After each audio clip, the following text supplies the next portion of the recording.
Hello, I'm Dori Nando. You can catch up with all the fun on the Cosmopolitan Mix and on all our shows via podcast. Just go to My Joy Online podcast and search for your favorite show and relive those moments all over again.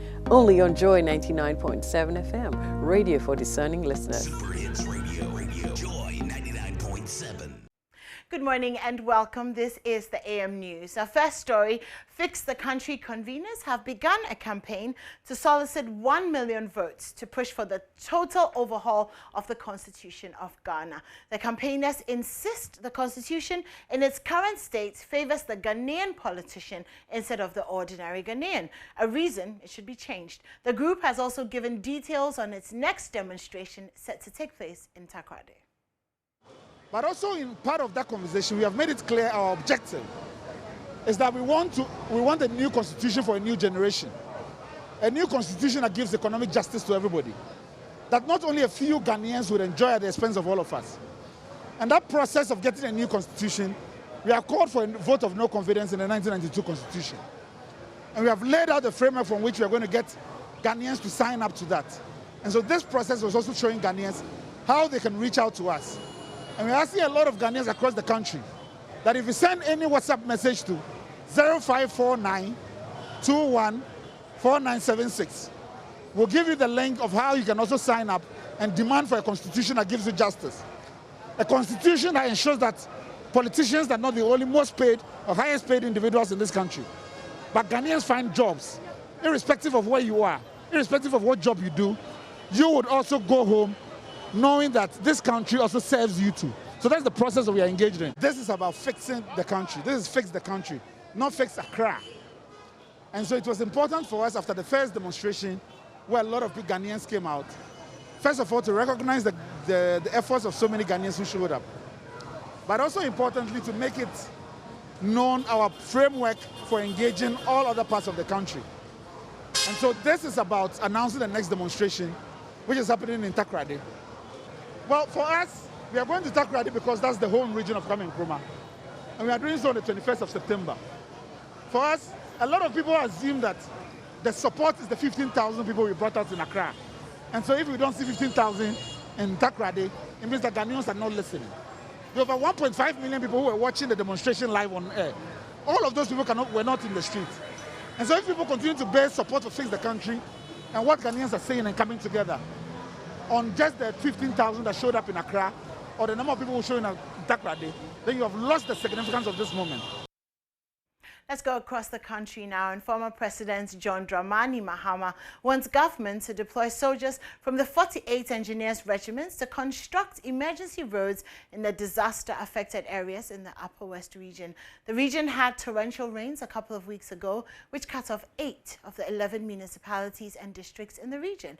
Speaking at the Goriri, after touring some of the affected roads and donating some relief items to some of the victims, Mr. Mahama noted that the situation is dire and urgent. Steps need to be taken to ameliorate sufferings of the people.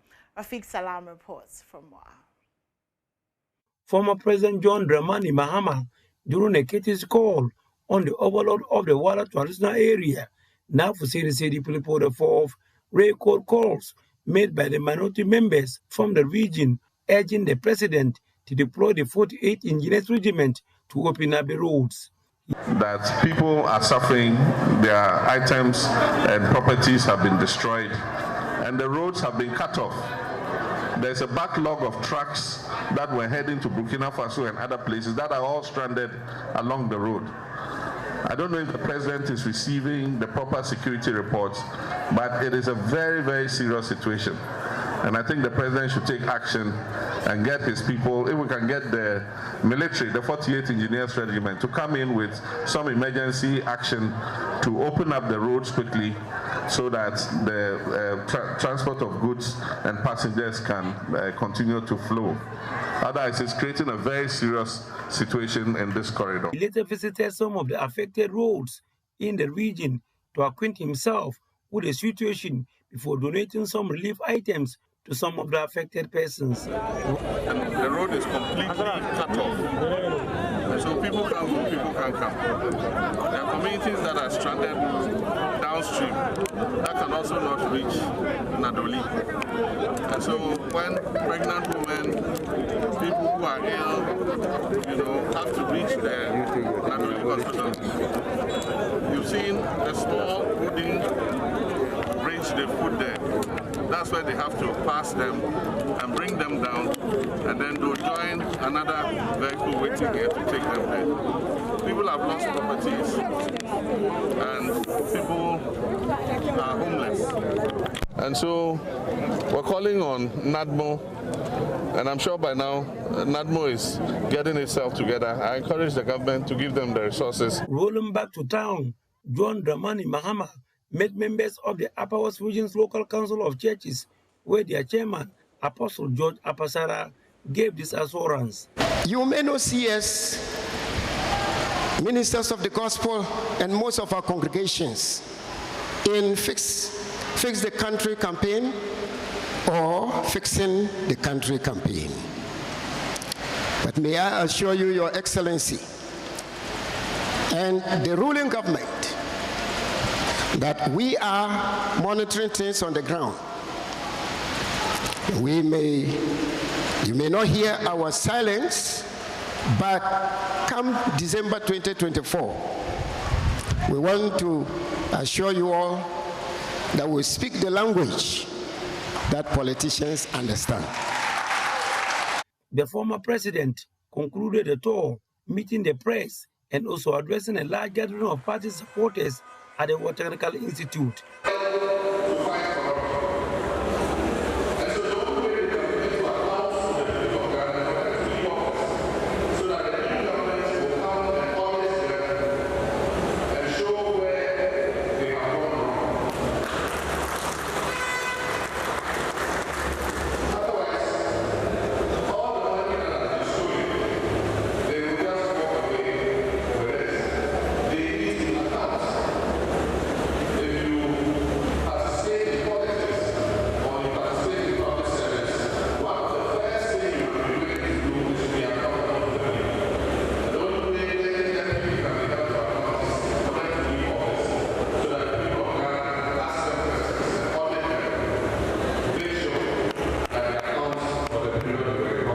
Reporting for JoyNews, Rafik Salam. Wow.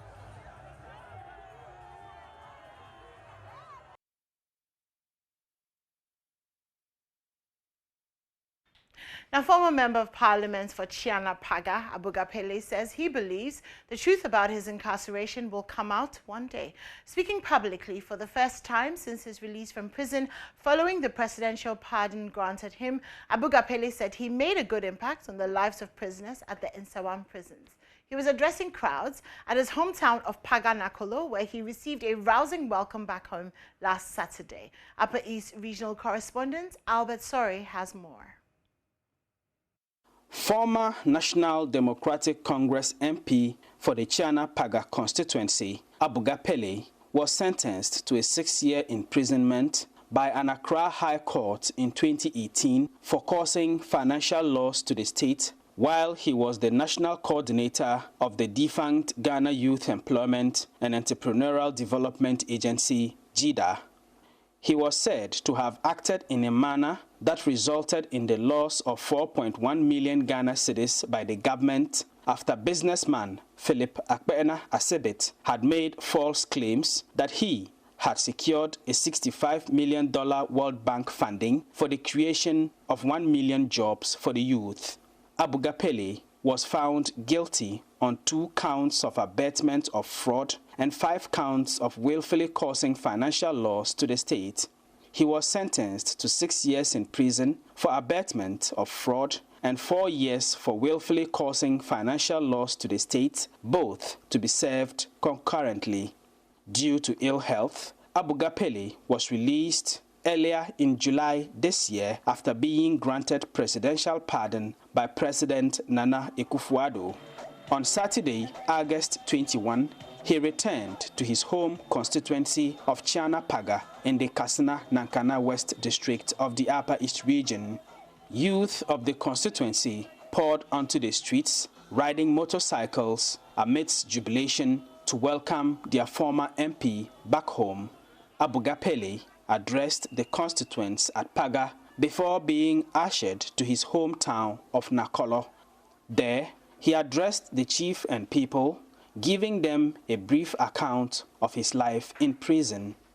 I was not incarcerated. I was not put in prison. You only put in prison if your mind accepts it, if your mind allows it. I was taken there to learn. The people in prison are my younger brothers, my sisters, and my fathers. Some of them needed help. Maybe God sent me there to help them. Thank you. I became the headmaster of the school that produced graduates. They do distance course from Cape Coast. I was a coach for the football team, the young football team. The number of prison inmates who attended school grew from almost 153 to almost 300 when I was there. I thank God I was able to contribute a small aspect of love to those unfortunate souls there. There'll be a day when the media might give me another opportunity to talk about that. He, however, would not speak on the events that led to his incarceration because he believed that one day the truth will come to light. But thank God for my release. I thank the president. I thank the people of Nakolo. I thank all those who were instrumental in getting me out of prison. There is another day that may come to enable me to explain a lot of things and say a lot of things. For now, if I've not said anything concerning my incarceration or what led to it or what the outcome has been, it is because the truth, as has been said often, will surely come out one day. Abuga Pele's family said his imprisonment created a time of turbulence for them, but they were now happy and grateful to President Nana Akufo-Addo for granting him pardon. Michael Grantra spoke on behalf of Abuga Pele's family. When our father, brother, uncle, husband, and friend, Honorable Abuga Pele, was sentenced to prison, our hearts broke. We shed tears and wished the news was a scam. Today, our depleting hope is restored, and we have every reason to be happy and jubilate. We want to use this platform to extend our sincerest and heartfelt gratitude to the President of the Republic of Ghana, His Excellency Nana Addo Dankwa Akufo-Addo, for the presidential pardon granted our dear father. Reporting for Joy News, Albert Sorry, Paga, Nakolo, Upper East Region. The Nananum of the Techiman Traditional Council have appealed to the Acting Inspector General of Police, Dr. George Akufu-Dampare, to help curb the increase in crime in the Techiman municipality. Adonte Hene of the Techiman Traditional Council, Nana Owusu Entry Bwesiako, made this call when the acting IGP paid a courtesy call on them as part of his two-day working visit to the Bono East region. Anas Sabit has more in this report. Akufu-Dampare has paid a working visit to the Bono East Enclave to ascertain the security situation of the region. The visit, according to the Director of Public Affairs, Superintendent Alexander Kweku Obin, forms part of measures taken by the new IGP to have first-hand information about security in the area. The team is embarking on the Bono East regional working visit. After the working visit, I think we will have time to engage the media before we proceed to Accra. So, and as part, he paid a courtesy call on the Osiadeyo Nanamia Kumfi the fourth, Techiman Hene, and conferred with the chief and his people. So we are proceeding to all the strategic locations within the jurisdiction. So after tomorrow, we will engage the media. The IGP first had a closed-door meeting with an Nananum of the Techiman Traditional Council before paying a courtesy call on the Bono East Regional Minister, Mr. Kwesi Edujan. Alontin Hene of the Techiman Traditional Council, Nana Owusu and Chibosiakon, described the visit as historical and asked that the visit would go a long way to help improve the security of the region. This visit is a historical visit. we have not had any acting IGP visiting us before. This is the first time. We had substantive ones. And looking at the way he has decided to approach the issue on his appointment, the way he's visiting and touring across the country, tells you that when he's given the full position, he'll work massively. And it has been a very nice encounter. We have discussed issues with him concerning crime issues and at the same time security issues. And he also gave us his word and appreciated the effort and whatever we have done over the years to support the cause of security and the police administration in Techiman municipality. So it's not bad at all. It's a wonderful visit and we appreciate it as a kingdom. He further noted that traditional authorities are calling for measures capable of helping address organized crimes across the municipality. Techiman is almost a metropolitan, and you see, like we've said earlier, we have seen numerously that the crime rate is high. The population is growing, and once it's growing, you have this kind of spillover. So the spillover, which comes from other districts or regions, in terms of organized crime, that is where our focus is, and we want IGP to look at that stretch and try to help us. The IGP would also visit the eastern part of the region where a special anti-robbery squad has been deployed to help clamp down on the increasing activities of armed robbers in the area. Reporting for Joy News, Anas Sabit, Techiman.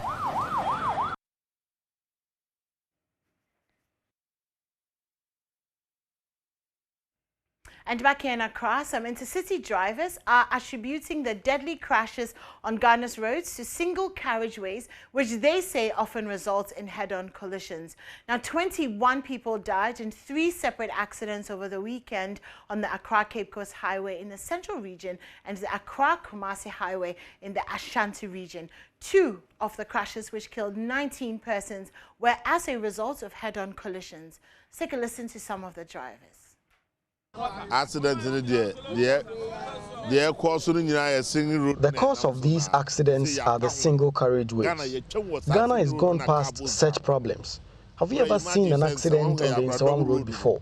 But on these single carriageways, there is always accidents.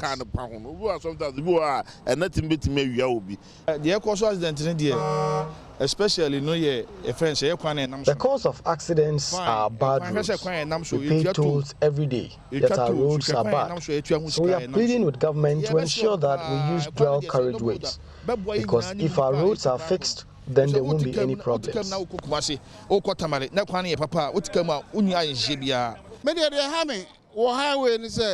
Road safety for na madam no mo obi ka. If you say a single road, I have a big problem with the Road Safety Authority because they always fail to remove damaged cars off our single carriageways. About 80% of our accidents are as a result of this.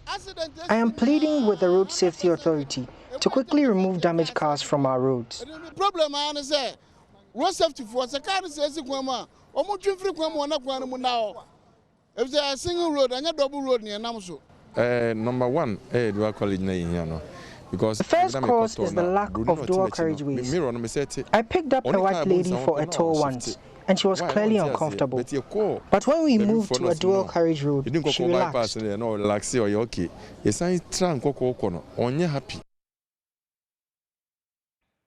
And Member of Parliament for South Dei, Roxin Dafia-Metbo, who was a victim of a road accident last week, says he will push for a motion for Parliament to ensure swift and full implementation of the Road Regulation Act. All I saw was a Kia truck that was about a kilometer ahead. And I realized he was not simply entering my path. He was taking over the road. In other words, he was doing a U-turn and entered the shoulders of the road just to avoid it. But he still made contact with me. He actually hit me by the side. So it took my vehicle into a spin. So I think I spun around twice or thrice, and that's that suppose that you lose. Before he somersaulted also about twice or thrice. And Even though I didn't sustain any physically or psychologically, so to speak, it was a very harrowing experience. I think we should do what is done in the UK, and that is what? That is that when you have an accident, they have an electronic system of debiting, sort of. So after about 2 or 3 of these debits, your license is withdrawn. In addition to all the fines that you may have, you notice that the first private members bill that successfully went through was an amendment to the Road Traffic Act, where when a driver is found guilty of causing an accident which results in death to a tutor of a pregnant woman, she will be charged for murder. It didn't used to be the case. But now with the new amendment, which is now part of the law, it's a serious matter. So I will take it out wholeheartedly and effect those amendments in the law. I'm sure one will be set in October. Some are some of the things that will be included.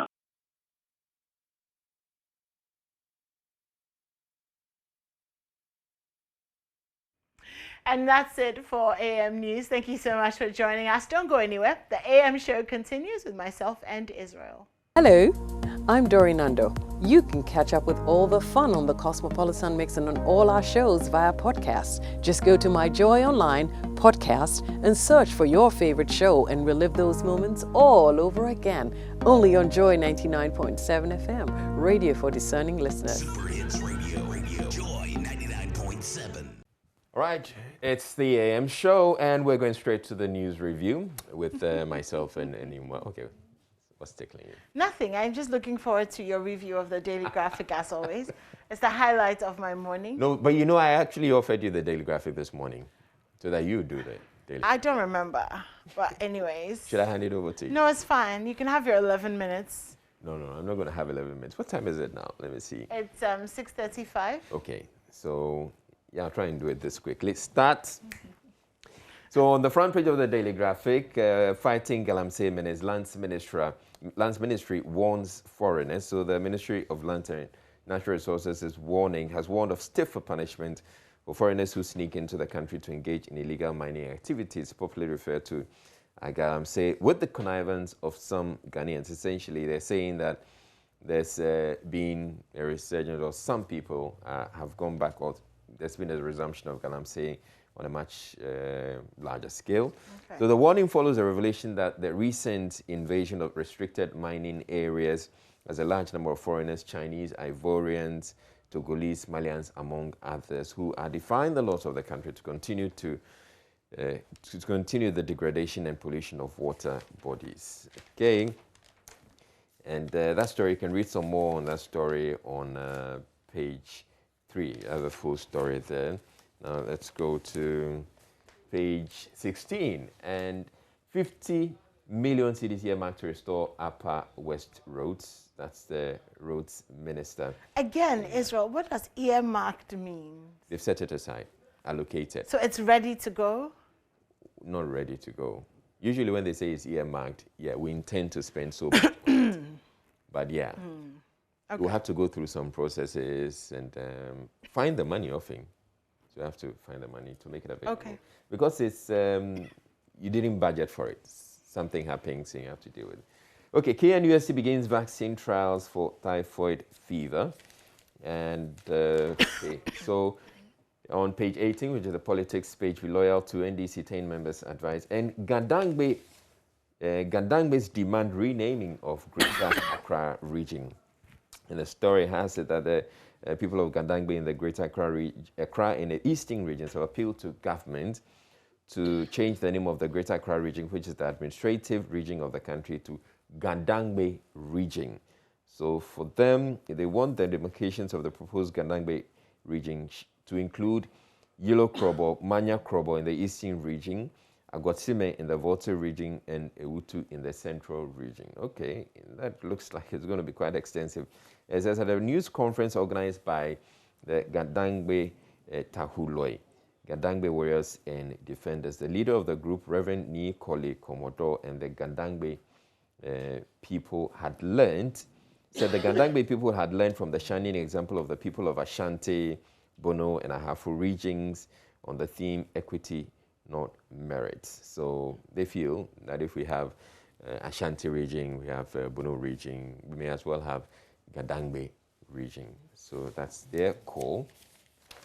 Now we go to page 23. Bono East gets tough on COVID-19 protocol flouters, and we've been talking about how the Bono East region has been doing quite well when it comes to insisting on the protocols and enforcing the protocols. So it'll be interesting to see what the numbers are in response to the measures that they put in place. We probably should get into it. Do a quick check on that. All right. PAC calls for more powers to sanction erring officials as a Public Accounts Committee. Access to information to be extended to private institutions, the RTI Commission. And academic work resumes on campuses. So that's good news. Great stuff. Yeah.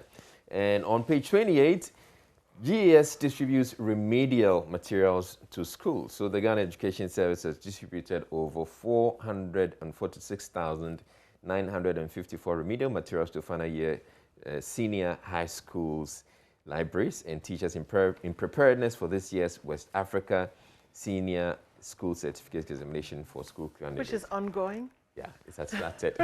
So I'm wondering, I'm thinking it's quite late, in the day for the materials to be released, right? Because they needed the materials to have prepared for the exam. But when the exams have started, I'm thinking it's a little late. Okay, Kalio Senior High School, Senior High Technical deboardizes students. Mass walkout from campus. Okay. How well am I doing on the time now? You're doing really good, Israel. Okay, don't rush. Just take it slowly. Don't rush. Okay, Methodist Church ordains 52 new pastors in Tamale. Oh, wonderful. And opening renewable energy space for private sector. Commercialize research findings to gain profit. That's messy. And 53% beneficiaries, 53% SNP beneficiaries receive less than 1,000 cedis. Wow. And that's worrying. 53% receive less than 1,000 Ghana cedis per month. Per month. So it says more than half, 53% of the 233,670 pensioners on the Social Security and National Insurance Trust's payroll currently receive less than 1,000 cedis per month.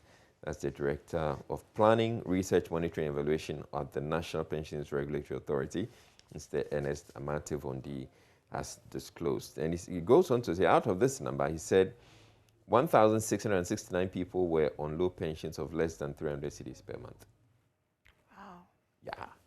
Okay. Interesting. So it also really speaks to how much people are earning in their lifetime, because your pension is based on how much you're able to earn. Yeah. And how much you're contributing, actually. Well, yeah, but it's kind of, it's deducted automatically. Yeah, it is. But sometimes in setting aside the contributions, some companies decide that, okay, we'll leave out allowances. The conversation that we had not too long ago, leave out allowances. So if you leave out allowances, it means that it reduces how much is being contributed. So, yep. And we go to page 44, where we have the graphic business Stanbic Bank breakfast meeting today. So they have highlights there. They will be going a lot more into it. So it says this edition of the STEAM breakfast meeting series will see patrons discuss how media and marketing communication can become the springboard for the revival and advancement of African businesses and economies in a post-COVID-19 era. It will bring together captains of industry, members of the business community, investors, and policymakers to discuss how media and marketing communications can spur the resurgence of Africa's economies after the pandemic. The event has a graphic news app, JoyNews, and the Labadi Beach Hotel as partners, and will be commencing at 7 a.m. prompt. So yes, you're getting everything here on the JoyNews channel right in the next hour or so. We'll be bringing it to you live. Akwaba Oil establishes with 1,500 metric ton oil refinery in the Western region. Okay, that's good. And then Stop Falls Exam League news. That's WAEC. So the West African Examinations Council is warning that any false information about the ongoing WASI will be detrimental to the integrity of the outcome and can help the future of the candidates. You know, there's been some claim that the exams which have started, there's been a leak, but the WAEC is saying that it's all false. And learn French. Deputy Education Minister urges the public. It's so true. We need to learn French. They need to teach French better. That's another thing as well. It's true. Because it's so, what's the word? It's so theoretical that you kind of learn it and then, because we did French from like primary. Yeah. So if you're doing French every term, by the time you finish JHS, you know, you should be able to to speak some amount of French. I think even at Legon, it's one of the required courses, so you do some sorts of French. But it's still the je suis, tu es, nous sommes, vous avez, vous avez. You never know how to actually use those, you know. It's either that's why I wasn't a serious student, which is, I mean, just as. I guess we're both in the same situation. I didn't take the French seriously. Because I, like you're saying, probably because it wasn't that attractive. It wasn't interesting. The way they went about it. Or maybe we should go to France and spend, I don't know, a year in France. Are we too old to take a gap year? And say we're going to France to learn. Yeah. We're too old to do that. Oh, that's unfortunate. All right, in sports, National Sports Authority advocates increased funding for sports. And this is an interesting story because it was just yesterday that I saw on Facebook. So there was a post where a headline that had, I think, Ghana Athletics Association or something. They were indicating that they had made a request for a budget, and the budget was slashed. They requested $30,000 and they got $15,000 or so, something to that effect. Okay. And then it turned out that when the Ghana Seoul Olympic medalist returned, they gave him $30,000. Okay. So in a car. Yeah. And they're like, okay, why didn't you give it to the team to prepare better? As opposed to giving it to the winner. Yeah, that makes a lot of sense. Okay, but I'll look for that post and I'll tell you more about it. And the GMPC cut sold for $5 million facility at UCC. And the Ghana National Petroleum Corporation has cut the sort for the construction of a $5 million Law and Governance Institute at the University of Cape Coast. That's great. And Statistical Service launches post-census survey. Israel, you know what I love about you? You outdo yourself every day. 12 minutes on the clock. No, but there were several interruptions. By whom? You. We're having a conversation. No, we were not having a conversation. The show is all about. Okay, Israel. Let's do the Ghanaian Times this morning. And on the front page of the Ghanaian Times, President tosses CJ's removal petition, says allegation raises no cause for impeachment. GSS to conduct post-enumeration survey of 2021 census from August 25th to September 14th, 2021. EduWatch WASI allegation. This is what Israel was talking about. No exam paper leakage. WAEC Paris claim. And picture of Mrs. Wendy Adilamte on the front. Public Accounts Committee Chair decries frequent flouting of financial regulations by public officials. Okay, let's dive into the paper now. Starting with page 3, Abesim murder. The human remains of victims have been transferred to Accra. So 3 people who were murdered in cold blood and kept in a fridge at Abesim in the Sunyani municipality of the Bono region. We talked about this extensively yesterday. Their remains have been transferred to Accra, presumably for DNA and testing and identification and all of that. So, okay, let's move on. Include persons with mental health and COVID-19 relief packages. And I mean, I say this all the time. It's not just, the COVID-19 relief packages. It's everything. It's the way we don't include people with mental health in everything. The way we don't acknowledge what they're going through and the pain that they feel and the fact that they even have mental health issues, So this story here, page 4. Former president's son on trial over 2 billion tuna scandal. So that's the son of Mozambique's former president. And 18 others, they've gone on trial for 2 billion tuna bonds affair. So, well, it's more about blackmail, embezzlement, and money laundering. Some sad news in Tennessee. Flash floods killed 22 with dozens missing. We're doing stuff like this almost every day with these natural disasters.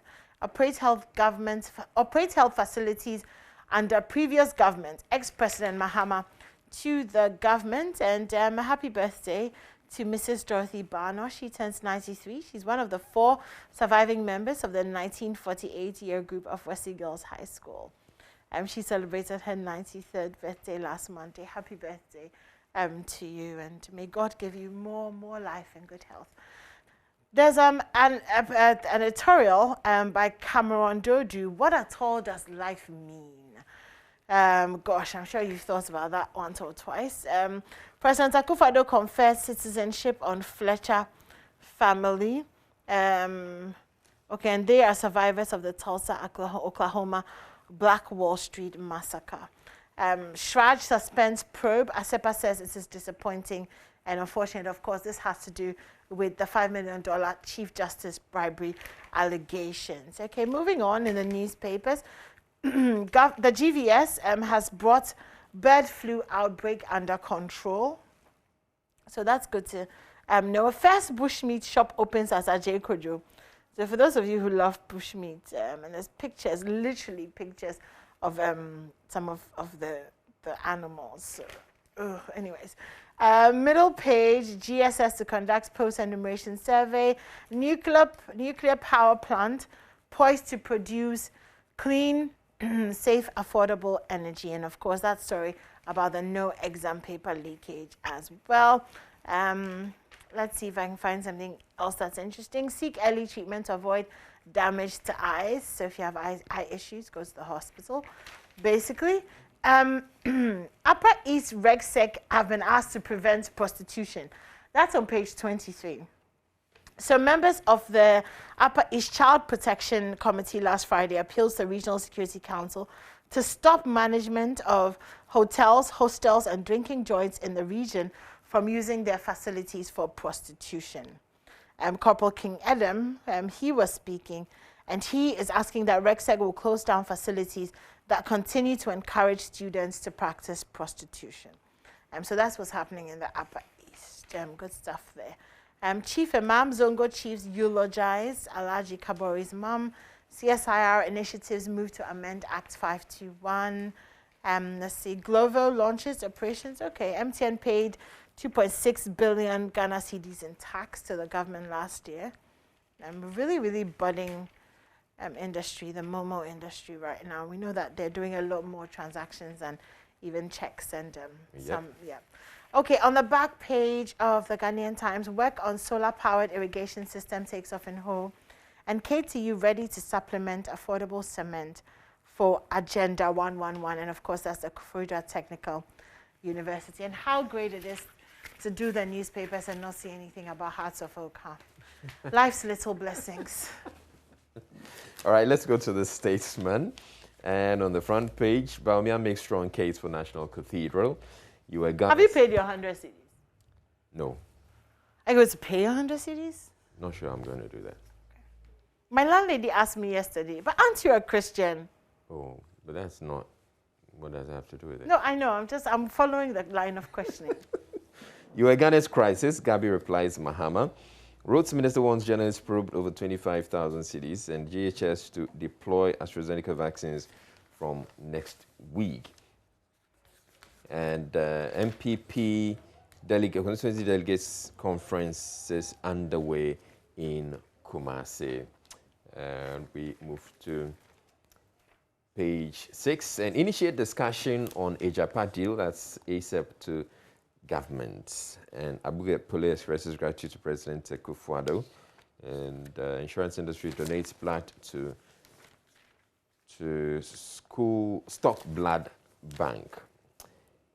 And then on page 8, MTN scales up measures to tackle Momo fraud. And it's an interesting story that I like to share with you. Essentially, MTN has increased its efforts to protect customers against mobile money fraud, which includes blocking of devices across all networks. So they're doing it differently now.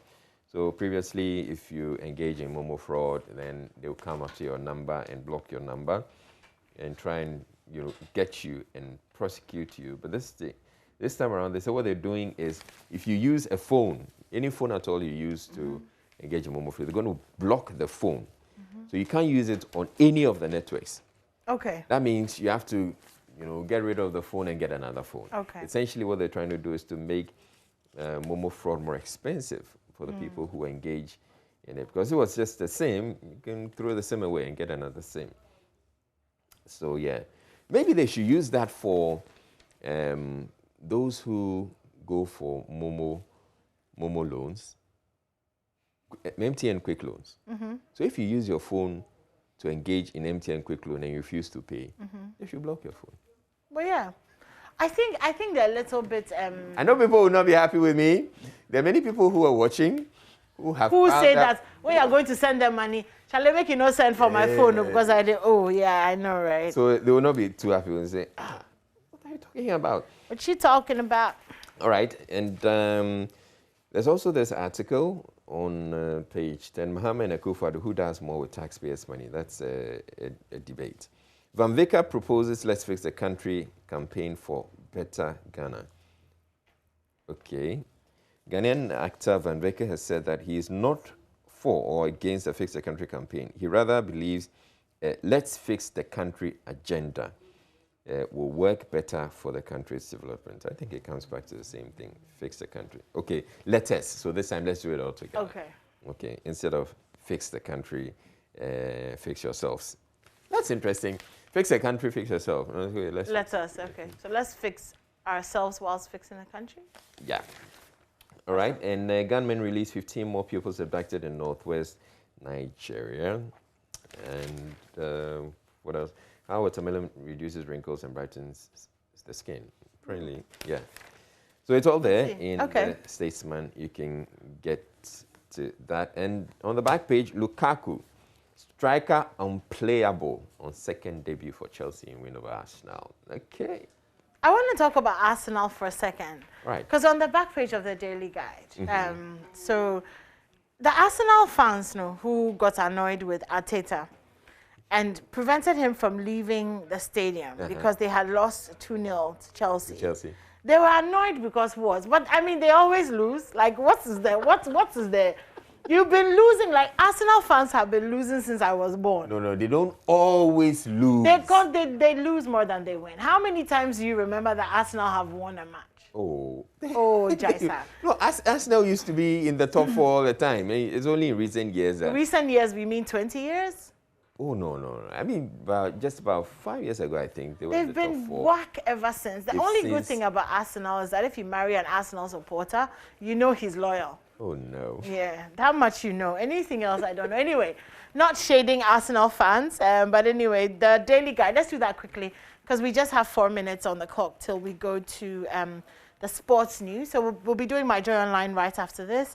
But quickly, Daily Guide, Abesim cannibal lured victims cooked for them, apparently. That's how he got them into his house. I wanted to do a few entertainment stories, so just going straight to that. Kumawood actors pay last respect to the late Eja Menu. And renowned music producer Kwame Appiah, widely known as Kwame Mickey, has heaped praises on Patapaa for his latest song with Wendy Shea. He said this is the first time that Patapaa has released a sensible song. Oh. So. But we should get that song. I haven't heard that. I have an echo. Can we have that song up so that for our listeners who haven't heard it as well? Yeah. Okay, I think I'm trying to find the name of the song. Okay, can't find the name of the song, but it's a collabo with Wendy Shea. Okay. We'd love to hear it, Echo, so look for that. Yeah, okay, so Paul Okoye's wife files for divorce. Paul is one half of P-Square. Yeah. His wife, Anita, okay, so Paul is also Rude Boy. Anita has requested the dissolution of her marriage with Paul. Part of the court documents came online last week, so that's what it is. And she's citing irreconcilable differences as the reason for that. And I'm going to end there because I want us to do My Joy Online quickly so that we can play you bits and pieces of that Patapaa song. So going straight to My Joy Online. Sorry, Israel. You would have had time to do the Finder if you didn't do 12 minutes. No, I just wanted to do the front page of the Finder. Okay, go ahead. So the front page of the Finder, Institute of Local Government Studies cannot account for 7.1 million. Hey! Hey, what a wow. That's all on the... I wonder what they used it for. On the front page of the Finder. That's interesting. They said direct cash withdrawals in 2017 and 2018. That's the Auditor General saying that. Okay, so let's get to My Joy Online. My Joy Online, okay. And see the stories on the front page. Okay, so $5 million bribe, alleged $5 million bribe, position taken by Shraj, petition against Chief Justice, correct. That's according to former Shraj boss, Emil Short. Other stories on My Joy Online. There is no space in the 2021 budget for dualization of roads. That's according to... Okay, great. COVID-19, Ghana's death toll rises to 974. Agenda 111, government is more than ready for an audit. That's according to Dr. John Kuma. Akufo-Addo has no respect for the laws of the country. Oh, that's the executive director of ASEPA. NPP can only be held accountable if voted out in 2024. Road crashes kill 357 people in Ashanti region within 7 months. And that's about it for My Joy Online. Do you think that Echo has the song? Echo, do you have? All right. So roll. And okay, so we'll take this one and segue into into sports. Segue.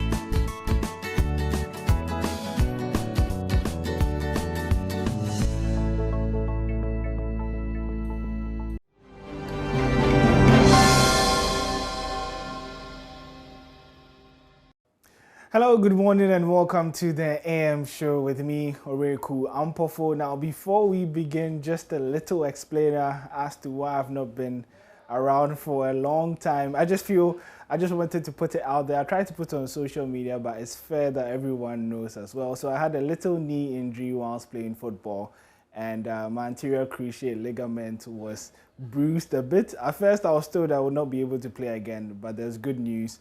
And I might be able to play again next year. So that's why I've been away for a while, but I'm back now. We thank God, and special thanks to Muftao and Nabila as well for stepping in and delivering the news. Let's start off with the first story where President Akufo-Addo has reiterated that the government's commitment to developing school sports in the country. Now, according to him, there are many talents that can help in the country in the Commonwealth and Africa Games, and his administration is committed to improve the country's showings in the last two competitions. Government, through the Ministry of Education and the Ministry of Youth and Health and Sports, is committed to promoting sports in our schools. The provision of the requisite infrastructure will continue, especially as Ghana is preparing to host the Africa Games in 2023, as we strive to regain our place of pride in sports on the continent and in the world. The 2022 Commonwealth Games in Birmingham is just around the corner. And I want to charge the Ministry of Youth and Sports and all stakeholders to put in the necessary measures to ensure that we improve on our performance over the Australia 2018 Commonwealth Games. I wish Ghana's Paralympic team, that is already at its training base in Inawashiro in Japan, the best of luck as they also prepare to lift high the flag of Ghana. Well, the Paralympics would be taking place today in Tokyo, and we'll be bringing you updates of that as well. Team Ghana has arrived, and we will be trying our best to give you the latest in that competition as well. Meanwhile, the Minister for Youth and Sports, Mustafa Yusuf, says the ministry intends to build on the encouraging success chalked at the just-ended Olympic Games in Tokyo. The Tokyo Olympics, with 14 athletes representing Ghana in 4 disciplines, marked the most successful Olympics for the country in the Fourth Republic. The success placed Ghana on a high pedestal on the international stage. Techi has joined legendary Ghanaian boxers who have won Olympic medals such as Prince Amate, bronze, Clement Kwate, silver, and also Dibley, bronze. Following this historic exploit, Techi is now ranked 4th in the world in the first in the featherweight division in Africa. He was also selected to represent the whole Africa at the closing ceremony. Other athletes also did their best in the various fields to make Ghana proud at the international sphere. Your Excellency, my brief stay in Tokyo with the team afforded me the opportunity to meet the heads of international federation to solicit their support for the African Games come 2023. We do not only want to stage a successful African Games ever, but we want to build on impressive performance of the Ghana team at the Olympic Games by doing so better in the African Games come 2023. Let's do some football now, where Black Stars coach Chisike Akono has revealed that he has not been paid for 7 months. Despite media reports that he has outstanding arrears and they have been cleared, Sike says the arrears have not been resolved yet. Well, you're talking of my salary, right? Yeah. Yeah, I think it's been corrected. I think it was, I think yesterday and today, it's again in the media that is not true. And so I'm sure the FA has taken it over in telling you guys that is not the case. That have been, I think, 7 months paid. That's not the case. In terms of bonuses and stuff, the FA is in charge of it. My focus is more of how we play and how. But I believe that FA has, spoken. The plan is already in place together with the sports minister. There wouldn't be any issues when it comes to the time to the tournament. Still on Sike Akono, he says that there's no one interested in winning the AFCON more than him. The former Asante Kotoko and Hartlefield coach claims he appreciates the desire of the government to win the next edition of the tournament, a move many say would put pressure on Sike and his team, but he insists he is the first person who wants to end the country's drought for a trophy. If there's any other person that wants to win, I'm the first person. I want to win, okay?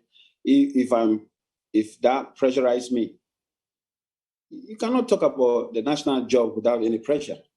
First of all, as a player, I have played under pressure. Now a coach, I've coached under pressure. I don't let the pressure overwhelm me. I don't allow that. It's been part of me. I don't let take control over me. So the other day I read, are you under pressure to, I don't let it, there's pressure in this job. I mean, all of you, all of us, there's pressure in it. But like I said, I don't let it overwhelm me. And so I take in charge, I take control over it. And I do my job. I do what I have to do. I'm more focused. I want to do this. I want to make sure this happens. Because I know when it happens, my name will come up. You understand me?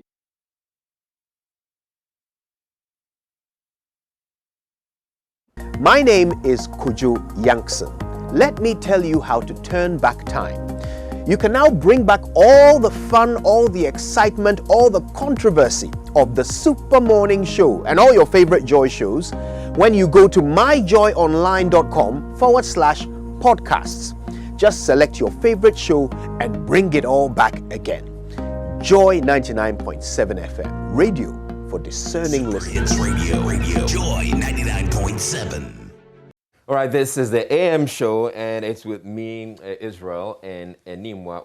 There was a photo that was posted. We took a photo together. We posted it on Facebook, on our social media handles. I don't know if you've seen it. I want you to go.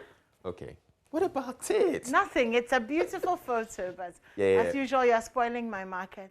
Oh, no, I am not. You are so Israel. So spoiling my market. Really? Yes. You and every other man in my life constantly spoiling my market. Should we put it out there for people to vote whether, I'm spoiling your market or if I am spoiling your market? I don't have any market to be spoiled. So, yeah, you may have a case if you say I'm spoiling your market. That is, if the viewers agree that I'm spoiling your market. I don't think I am. I'm adding to it. I don't know about that, but okay. That's the argument my best friend. I'm adding value. My best friend makes that same argument when he introduces me to his friends as his inside room girl. Oh, no. Yeah, no. It's a term that means like my buddy, like inside. Yeah, but that's spoiling market. That's what I say all the time. Yeah, so he is spoiling your market. But you are not. No, I am not. Yeah, okay. All right, so let's get on to Facebook and see what you've been saying about that photo. But another conversation we're going to have whilst we wait for the graphic business Stanbic breakfast meeting, which is happening hopefully in about 30 minutes. It's on the theme Media Marketing Communication Post-COVID, a catalyst for Africa's socio-economic resurgence. So that's going to be happening. But before we get to that, there's something that happened yesterday, the Fix the Country conveners. And I haven't seen it in any of the papers. They had a news conference. I haven't seen it in any of the papers, but we're bringing you that story. It was on the AM News. We're bringing it back. They've started a campaign to solicit 1 million votes to push for the total overhaul of the Constitution of Ghana. Now, the campaigners insist the Constitution in its current state favors the Ghanaian politician instead of the ordinary Ghanaian. The reason it should be changed. So the group has started that movement, and there was a news conference yesterday. Let's get to hear from them. But also in part of that conversation, we have made it clear our objective is that we want a new constitution for a new generation. A new constitution that gives economic justice to everybody. That not only a few Ghanaians would enjoy at the expense of all of us. And that process of getting a new constitution, we have called for a vote of no confidence in the 1992 constitution. And we have laid out the framework from which we are going to get Ghanaians to sign up to that. And so this process was also showing Ghanaians how they can reach out to us. And we're asking a lot of Ghanaians across the country that if you send any WhatsApp message to 0549 21 4976, we'll give you the link of how you can also sign up and demand for a constitution that gives you justice. A constitution that ensures that politicians are not the only most paid or highest paid individuals in this country, but Ghanaians find jobs, irrespective of where you are, irrespective of what job you do. You would also go home knowing that this country also serves you too. So that's the process that we are engaged in. This is about fixing the country. This is fix the country, not fix Accra. And so it was important for us after the first demonstration where a lot of Ghanaians came out, first of all, to recognize the efforts of so many Ghanaians who showed up. But also importantly, to make it known our framework for engaging all other parts of the country. And so this is about announcing the next demonstration, which is happening in Takoradi. Well, for us, we are going to Takoradi because that's the home region of Kwame Nkrumah. And we are doing so on the 21st of September. For us, a lot of people assume that the support is the 15,000 people we brought out in Accra. And so if we don't see 15,000 in Takoradi, it means that Ghanaians are not listening. There are over 1.5 million people who were watching the demonstration live on air. All of those people were not in the street. And so if people continue to bear support to fix the country and what Ghanaians are saying and coming together on just the 15,000 that showed up in Accra or the number of people who showed up in Takoradi, then you have lost the significance of this moment. All right, so we have Oliver Bakavomo, who's one of the conveners of the Fix the Country movement. He's joining us on Zoom right now. Good morning to you, Mr. Vomowo, and thank you for making time to speak with us. Now, is it just me, or there was very little coverage of the news conference you had yesterday in the newspapers? I've seen, I know it's the electronic media and on radio is being covered widely, but it turned out that I'm not seeing it in any of the newspapers unless you've seen it and I haven't. Do you know any of the newspapers that covered it? Well, we've come to realize that the newspapers are not friends of ours particularly. Oh, I remember. What is it that you did to them? I remember in the aftermath of what happened in Nigeria, the Daily Graphic carried a story of an opening of vehicles and cutting sword for vehicles. And I was wondering, in one of the biggest tragedies in our democracy, you have to flip to almost the back page to be able to find a snippet of that story. Yeah. And it was one of the reasons why we entered into a democratic space, that the liberalization of the media space would allow folks like you, Joy FM and other media platforms, would be able to engage Ghanaians in a different conversation that is often, not often given adequate coverage and substance in the written media. So I'm happy to engage folks like you who always have your finger on the pulse and know where credible news and the right news to be covered is coming from. All right, so one thing I like about the conversations we're having is that, reviewing the Constitution is not a partisan thing. Reviewing the Constitution is something that, in fact, we've had several presidents talk about it. And we have actually attempted to review the Constitution, except that we haven't come around to implementing it. So there's been a process. Why do you want to start something new? One of the reasons why we have talked about a new constitution for a new generation and not going back to those language of a review or piecemeal amendments is because we have a certain historical understanding of why the process has failed in the past. And one of the reasons why it has been very difficult for people to understand why that shift to a new constitution is important is precisely the reason why we are not getting any movement. And in taking on the burden of saying a new constitution, we also want to engage and educate Ghanaians about what it means in practice. Because politicians have created a fear factor around the word new, or a renewal, a rebirth of what Ghana means to people. And we want to do that. And I'll take briefly some time to explain this to you. And when the Constitution Review Commission finished and produced over 1,000-page report, there were more than 360 significant constitutional changes that needed to be made. In those changes, there was a real confusion as to whether or not, when you look at the current constitution, we needed one amendment bill to address all of the issues, or that we needed several bills. The Constitution Review Commission decided that all entrenched provisions under the Constitution can take one bill, and all non-entrenched provisions will take one bill. Unfortunately, what happened was that the current government put together a committee chaired by the Attorney General, who decided that for all those substantive changes that the Constitution needed, every change needed one bill on its own. Meaning that we are potentially getting into a referendum where Ghanaians will be standing and voting on 1,000 amendments on each of the issues. Okay. But it's impractical. And it was one of the reasons why it was one of the tools they used to store the entire process. Now, if we understand that reviewing the Constitution can engage almost 1,000 rewrites of articles in the Constitution, then we already understand that it is impractical to do that to the current document.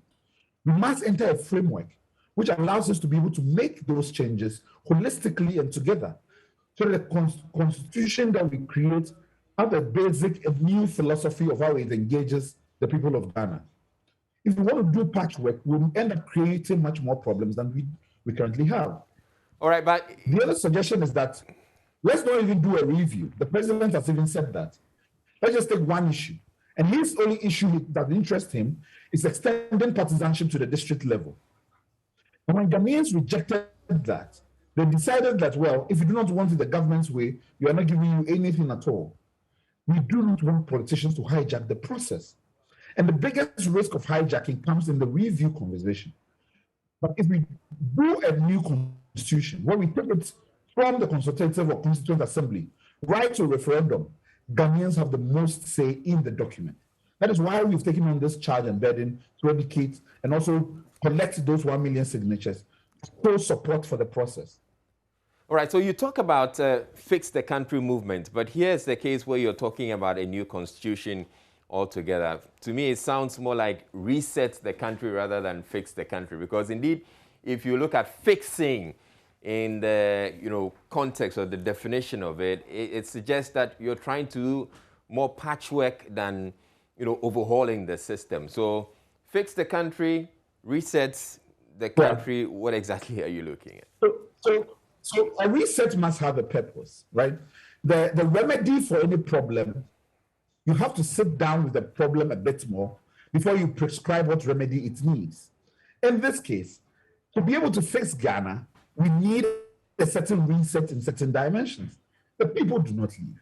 But the underlying document that founds the country needs to change for that fixing process and healing process to happen. And we should not be shy about it.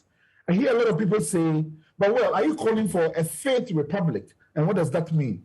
And I'm asking myself, so many of our citizens keep dying in our hospitals, which are underfunded. So many of our people are being left behind by poor educational facilities. So many people live in communities which are disconnected from major areas. They cannot get their farm produce to market. And so many people who have to cross miles to get basic education. And if our concern is about numbering, then I think we've already lost the plot, right? At every time in a nation's life, we have to ask ourselves, are we delivering justice to our people? Now, I have today closed my eyes under this Fourth Republic, and I've imagined 10 years down the line, and I cannot see a change in what is happening. I cannot see anything that is bringing justice to our people. I cannot see anything that is moving us on a path towards improving lives, apart from the rigmarole of vote one politician and one party and the other party. We want to engage Ghanaians in a different project that creates belief that this country can deliver justice. This country can fix itself so that the citizens can believe in a different future. Right. And that job is hard. But that job must be started by people and must be started by citizens. One of the things you touched on yesterday, it sounds to me like it was more like the highlight of your news conference yesterday. It has to do with something that comes in at a time when people are actually thinking that way, and it has to do with salaries. So you're talking about Article 71 office holders and their conditions of service, and then the rest of the population, which many people have already talked about, and they're saying that it's unfair and it's something that needs to be overhauled. It sounds to me like you're taking advantage of the situation. No, it's interesting because we have started talking about the new constitution for a new generation for a long time now, right? And we understand that we have a current constitution that is not equitable. And there's so many instances of way in which that inequity in our constitution expresses itself. And it's so interesting that we've been engaging the TUC in series of meetings, even before they finalized the conversation and even before the labor interest broke out. All right. So we already intuitively understood the interconnections between the inequity that exists at the heart of the constitution and the problems, the way they manifest themselves. In fact, one of the things we did, Israel, is that when we're meeting the TUC, we went back to the Constitution Review Commission process and we took wholesale the submissions that the organized labor had made to the Constitution Review Commission. And a lot of it revolved around Article 71 and changing the pay structure. A lot of it revolved about new institutions that brings much more equity into the workforce.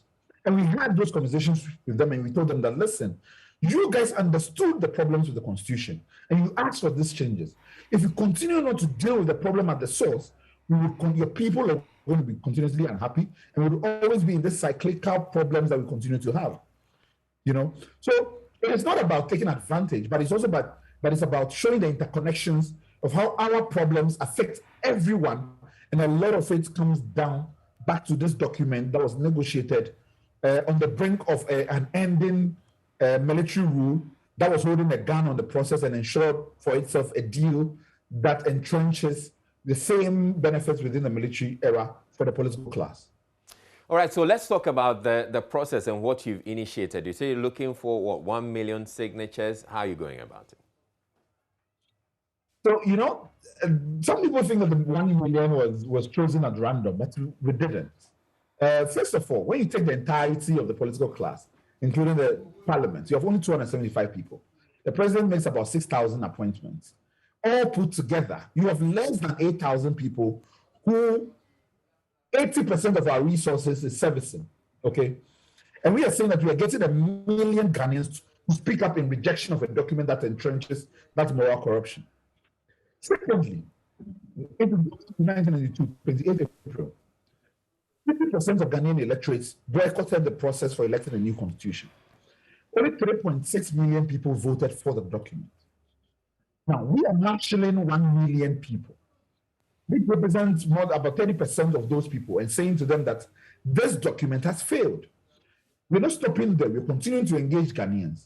Now, if less than 10,000 people, 8,000 people can look at 1 million Ghanaians who are speaking and say, we do not care what you're saying, I think that should ask us more questions about the democracy we have, right? Like, we should begin to wonder is this really a democracy for the people and by the people, and which seeks the welfare of the people, as Article 1 of the current Constitution says? All right, so how do people get to join or sign this petition? So the way in which people would go about it is you can go to vote.fixthecountry.gh.com. Vote.fixthecountry.gh.com. All right. And vote and verify your process.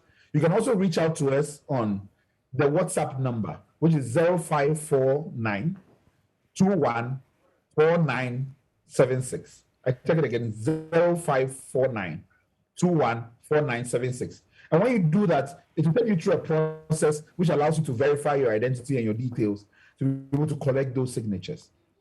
All right, I'd want you to... And we're also going into the offline spaces as well. So in going out into the communities and sending enumerators out, we're going to be taking people's details, and we use it as an opportunity to educate and register people in offline spaces, which is very important to us as well. I want the producer to pull up that website for us whilst we're talking. So just repeat it so that he can pull it up, so we can probably go through the process.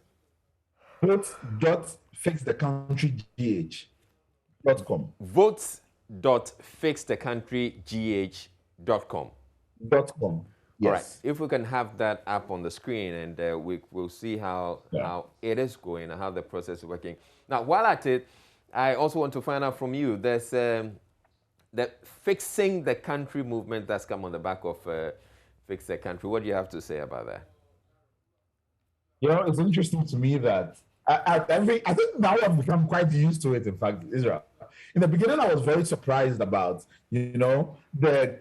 the quick turns to counter narratives and the counter hashtags. And it's perhaps, the poverty of my not having any experience in the political arena in Ghana and how, politics works in a way in which it disenfranchises people. But I've become used to it. I've become, used to, disappointingly used to the fact that whenever you want to speak up for people and challenge this country to do better, there are groups that come up and want to distract the conversation, only interested about entrenching partisan politics and all of that, and the ills of it. I've lived with that. Now, I think that what I've understood is that our conversation can still take place in the same space as the toxicity of our partisan politics. And I shouldn't be too concerned about groups that come up and do things like that. But if you're focused on our message, Ghanaians know how to be able to differentiate between what is in their interest and what is not. And we are only counting on that just ethic in Ghanaians to be able to continue to give us the kind of support that they continue to do. All right, so how many votes have you got, or petitions have you, how many people have signed the petition so far? So I haven't had a chance to look at the platform now. All right, I think we have it. We have it. Let's pull it up now. I think we have it right now. So let's put it on. A lot of people are also signing in offline spaces, which we need to be updated to the website as well. All right. So this will show us the people within the website when we launched yesterday afternoon who have already signed up on the website. Okay, so that's the website. We have that on our screen. And so today, petitions is counting on you. Petitions needs your help with vote of no confidence in the 1992 Constitution of Ghana. Join petitions and 296 supporters today. So as we have it now, I want to think that on the website, it's 296 supporters, right? Yes. So you can close this and I can walk you through some of the details that will be requested. With the hope that when we finish this, you will then sign for yourself. But I was going to walk you, if you close that, the one asking you to join the petition, I can show you the details people need to provide. Okay. Yeah. So you will see that it will take your first name and last name. Yes. It will take your email and your current location and your phone number. And it will use one of these two, whether it's the email or the phone number, to verify that it's a real person who is filling this. Now, when you go to come to the website, take even your hometown information and your current location as well. It allows us to do that verification process. All right. Now, one of the things which we have to have a conversation about is there an age limit for people who are voting for this, right? And I think we have decided that we're going to cap that age limit at 12 years old. All right. And the reason why we do this is because under the laws of Ghana, a person can become criminally liable at 12 years old, meaning that our law says that at 12 years old, you're able to tell the difference between what is right and what is wrong. Okay. And we would aggregate that data and show people the breakdown of ages, the breakdown of locations, the regions where they come from, and all of that to show how much of a national effort this is. But okay, also important, Mr. Vomo, unfortunately, we'll have to bring the conversation to an end at this point. But you can say, I'm sure you can say that we have been very kind to Fix the Country movement. I think that you have continuously done your job in what is ethical journalism and in highlighting the right stories, and I appreciate the time with you. So simply put, we have done very well, as opposed to you have executed your mandate as journalists. He's a lawyer. Of course he is. No, I know. It's our reasonable service, and therefore... I think that I want to be clear. You guys haven't done this because you want to be out of favoritism to Fix the Country movement. You've done your job professionally, and I appreciate professionals when they're doing their job right, and that is what is important. Understood, sir. Thank you very much for your kind words. And that's Oliver Baka from Owo. He's one of the conveners of Fix the Country. Hello, my name is Evans Mensah, and you can relive all the fun and excitement on Top Story, Newsnight, and of course, Ghana Connect via podcast. All you need to do is to log on to my Joy Online/podcast. Search for your favorite show and relive the moment. Joy 99.7 FM, your radio for discerning listeners. Joy 99.7. And we're crossing over to the Graphic Business Stanbic Bank breakfast meeting. The theme, like we've been telling you, is media and marketing communication post-COVID, a catalyst for Africa's socio-economic resurgence. Remember that you can join this by social media as well. If you go to Facebook or Instagram, both the Stanbic website and the Graphic Business Facebook page, as well as their website, you should be able to connect from the comfort and the safety of your home. But Joy Business's Dao Kwao is standing by to speak to Kojo Labi, who is the manager for communications at Stanbic Bank.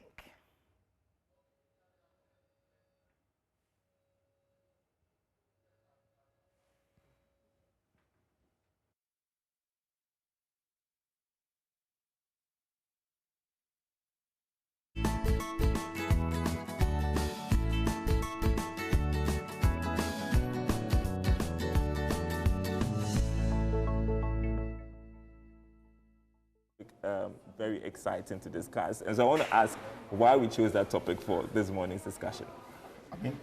Thank you very much, Dara.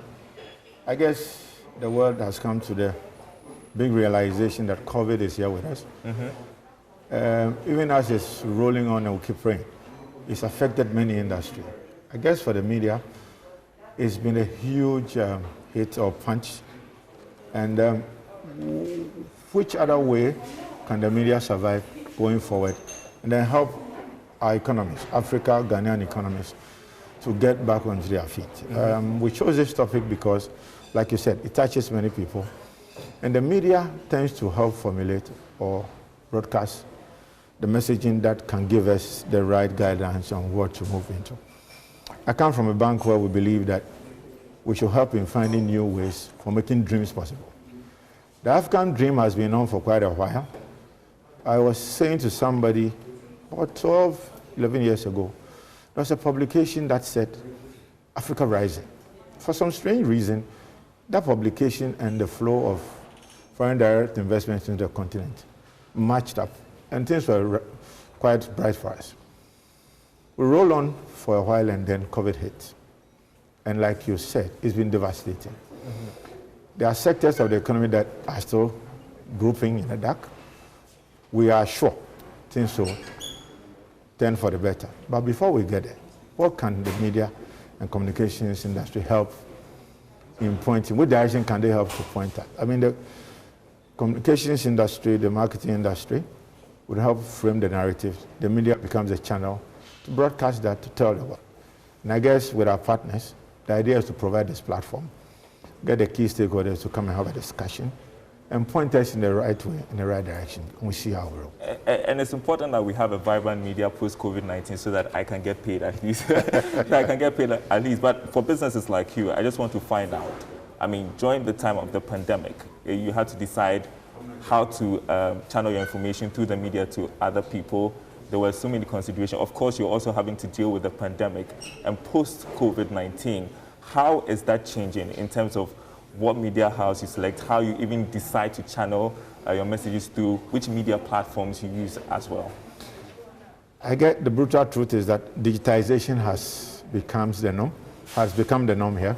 And there's no way that any media out there that intends to survive can avoid that the new norm of digitization. And I guess in our relationship with many of the media houses, it will become a key factor in determining what we do. Yes, you have old friends and old partnerships that will still roll along. But I guess the ones that have managed to roll with the tide, move into the virtual world, move into digitization, I think they are the way to go. Okay, I'm going to leave it here because you have to go. But I want you to tell me about the guest speaker for this morning's event. Yes, as I said earlier, stakeholders are key to this matter. So you can't leave out the political will and so on. So the Honorable Minister for Information, Mr. Kojo Oponkroma, will be our guest speaker. Sorry I left out the Honorable.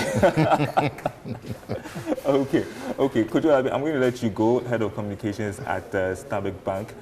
We are going to be following the discussion, and I'm sure there will be some insights as well that will help all of us, all the stakeholders, including the people we do business with, the banks, after the discussion today. So thank you very much. I'm going to be hanging out with Theophilus Siate, who is editor of Graphic Business. We are in the same soup, so we can talk about the challenges the media has faced during this time of the pandemic. We're still dealing with it, though. I just want to get your perspective on how you think the media was impacted during the height of the pandemic. Okay. So, during the height of the pandemic, for newspapers, it became a problem. It became a problem because readers were home. I mean, there was partial lockdown, so readers were home, and also getting them to buy the copies was a problem. Fortunately for us, I would say Graphic Communications Group, fortunately for us, we were migrating into digital newspapers and into the online space. So that was a blessing in disguise, because then it hastened the process, because now we didn't have a choice but to now ensure that we direct our readers and our audience to that space. But it wasn't easy. I mean, I must admit that our sales and our advertising revenue dropped a bit. It took about 6 months down the line before we were able to recover. When businesses started picking up, then we started also feeling it. Because when, our business, when businesses are doing well, then automatically there's a certain positive correlation. But if they are not doing well, then it impacts us also negatively.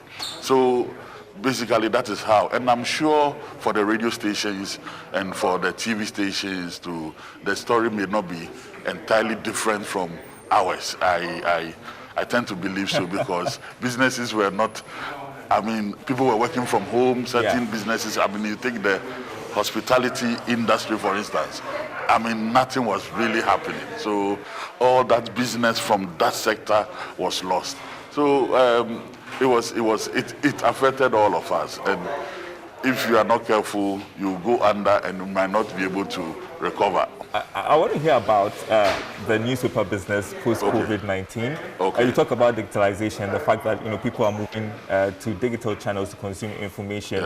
How do you think this newspaper business will fare post the pandemic? Will we still be having the hard copies to read? As for the hard copies, I can assure you that they will not go anywhere.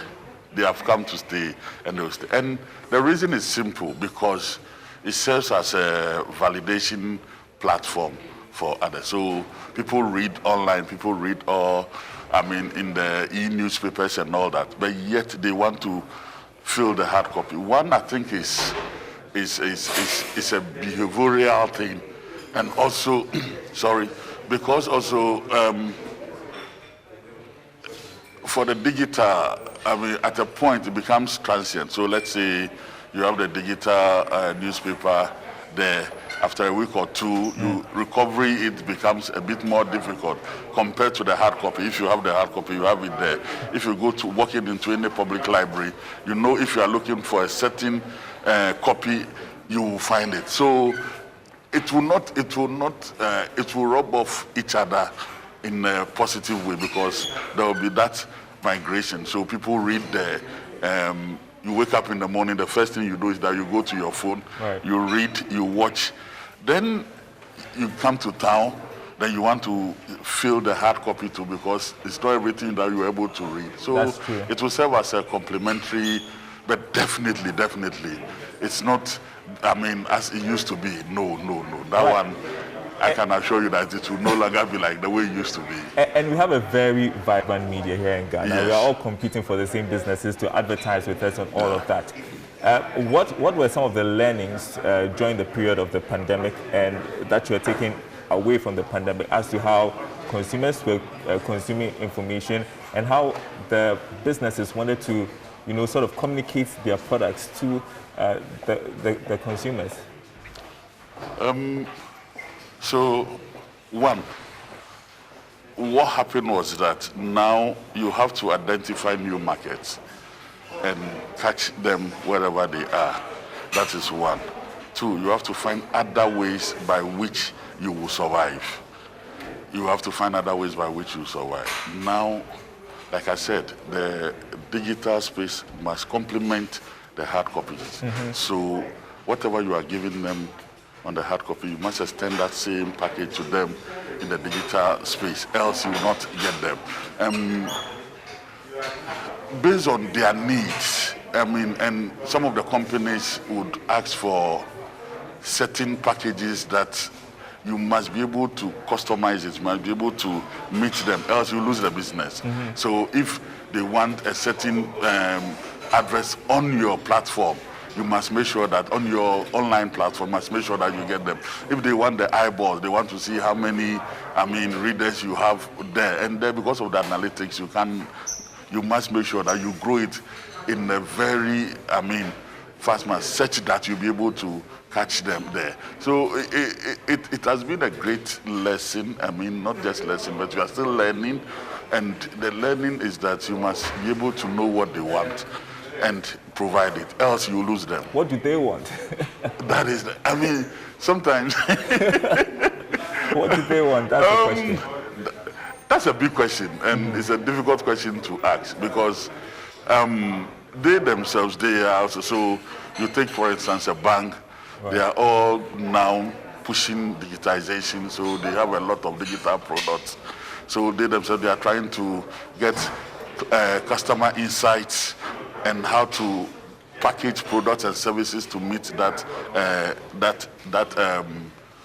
customer.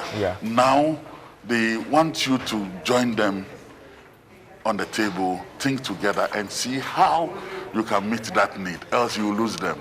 So it's becoming challenging by the day because seriously, like you said, you ask, sometimes you don't even know what they want. and with digital interactions, you have to be sure that the information is going to the person you are targeting, and that is not just all over the place. And we have a lot of competition in the space right now, and we can't really tell who is consuming what at what time. Of course, the analytics will tell us a few things, but and so what do you think are going to be the challenges post COVID-19 for the media, and in terms of media marketing communications? In terms of marketing communications, now COVID has also kind of opened people's eyes, the industry's eyes. So now they see which media house or which media is more or medium is more effective in getting the message, in getting the results that they are looking for. Because look, everything was stripped. Everything was stripped to the bare. So now you can tell that, look, these people, we thought we could do with them. But post-COVID, we realized that during the COVID, we realized that really we didn't need them. So now let's do away with them. Or, okay, now we realize that when you use this platform, it gets you the results that you need. So now this is where our focus will be. We'll spend more, we'll direct more of our advertising spend here rather than there. So it has become a reality check kind of. And now post-COVID, you have to remodel, you have to look at your business model again. And you have to think about whether or not to lay off staff. Because truly, I'm coming to that. It also brought that realization that apparently you don't need 10 people, 2 people can do the job, or 3 people can do the job. So the rest, please. I'm sure my colleagues wouldn't be excited listening to you say this, but it's very important because even now people are expected to work from home sometimes and don't necessarily have to come to the office. So that's true. That's true. And so not just from the human resource perspective, but even for achieving, for marketing, for chasing businesses and all that, you can now tell what is important and really what is not important. That's how I'll put it. Okay, and what's interesting is that we are linking this to Africa's socio-economic resurgence. So we are not making it just a conversation about Ghana, but the continent as a whole. And why not? I mean, we are becoming one by virtue of the Continental Free Trade Agreement. Everything is, you know, intra-African now. Tell me about what you hope to accomplish by expanding this conversation. We are, because one of the things COVID has done is to let us see how small, we used to say that, I mean, it's a small global village and all that, but really, we have got to the point where you can really tell that it is really, really, really, really that small, thanks to IT, thanks to digitization. So now, if you're a business, you are not looking at just Ghana, you are looking at the sub-region, you are looking at the continent, you are looking at getting, business from all over the place. And that is why the conversation is not just about Ghana. But look, if you are a marketing communications person, you are a business, in terms of how do you market, how do you communicate, how do you send your message across the continent, I believe that this is the best opportunity for you to learn something. And that is why we are not just restricting it to Ghana, but because we believe that we want to serve as the catalyst. We want to show how marketing communication can help in bringing the resurgence in the businesses that went down during COVID, not just in Ghana, but across. And I will also add this, is that now, even Ghanaian market has become very small. We were just discussing it. It has become very small. So you have to look at Sierra Leone, you have to look at Liberia, you have to look at Congo, you have to look at all these places that opportunities exist. Else you will die. Very soon, I'm going to be handing over to my colleague George, who is in the main auditorium for the start of the graphic business Stanbic Bank breakfast meeting. But I just want you to lead us through the speakers that are coming this morning and what issues they are going to be addressing. Okay, so we have 3 panelists. Like we said earlier, our Honorable Minister, Mr. Kojo Upon-Nkrumah is here with us, the Information Minister. He will give the keynote address. We have the board chairman of Graphic Communications Group, who is also the founder of the Media Foundation for West Africa. Okay. He's going to speak on the social cohesion and the people's factor in the media. He's an authority when it comes to media. We have Mr. Stephen Nana Sebwedi, who is a digital and communications expert, who is going to speak about how you can use digitization, your digital channels to attract and send out your messages. Then we also have Mr. George Chumesi, who is the Managing Director of ABN Holdings. He's also an expert in the African media space. He's also going to speak. So these are the 3 panelists who are going to speak with our minister too. So I believe that we are going to have a very interesting session, interesting conversation, and it will be not just interesting, but very fruitful and productive. Okay, I'm told that we have some more minutes to talk about this before we hand over to George Yafe. Okay. So tell us about the people who you are gathering and what impact you hope to make and your expectations afterwards. Okay, so we have gathered we have gathered people from all sectors of the economy. We have brought in policymakers, we have brought in political leaders, we have brought in business leaders, captains of industry, we have brought in people from the academia. We believe that you need a certain mass to have certain critical conversations. So all these people we've invited really are coming to add to the discussion, and they are also going to share their experiences. I think it's interesting that you mentioned that you are bringing in policymakers. Yes. So, I mean, how can policy help the media survive our post-COVID-19, do you think? And when you talk about policy, do you have any idea what sort of policies can help at this point? One of the things that can support the media now is that you need a strong media. Kojo Labi said earlier, some few minutes ago before he left us, that you need a strong media to carry the message out. So if you don't have a strong media, you can't carry the message along. You can't carry the message out. And one of the things that happened to the media, we were just talking about the businesses, that most businesses suffered, including the media. They couldn't get the businesses or the advertising revenue because they all rely on advertising revenue. So if adverts are not coming, it means that you are not in business. So a number of them are still recovering. There have been conversation about government supporting some of the media houses with capital to get back on to their feet and all that. What better time to have this discussion when you have the Minister of Information and other people here who take policy, who sit at the table where certain high-level decisions are made, to also factor in how we can pull the media along. We are not saying that we need handouts that are not sustainable. We need something that can sustain us. And what better way can sustain us by creating a certain environment that would help us, which makes it deliberate for media to be supported. It can be supported by moral suasion, talking to companies, getting them to open up and engage the businesses more. It can, several ways by which media can be helped. So it's not just in terms of the capacity, because if the capacity is strong, if through training, you can do a lot of things, because there are still opportunities out there, especially in the digital space.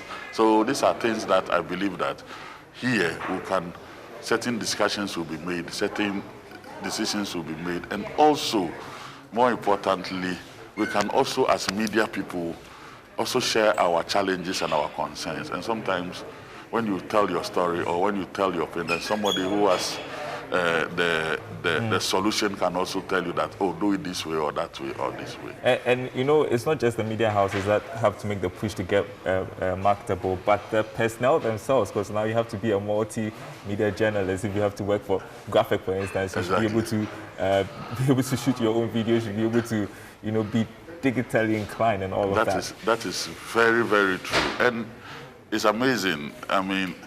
When I joined the profession, events were not, organizing was not part of, we were not doing events, but now we are doing events. Now I'm here not talking strictly about, discussing a national issue. This is national issue, I'm not, but I'm saying that I'm here primarily because there's an event going on, and on the sidelines we are having this discussion. So now you cannot just say you are a print journalist.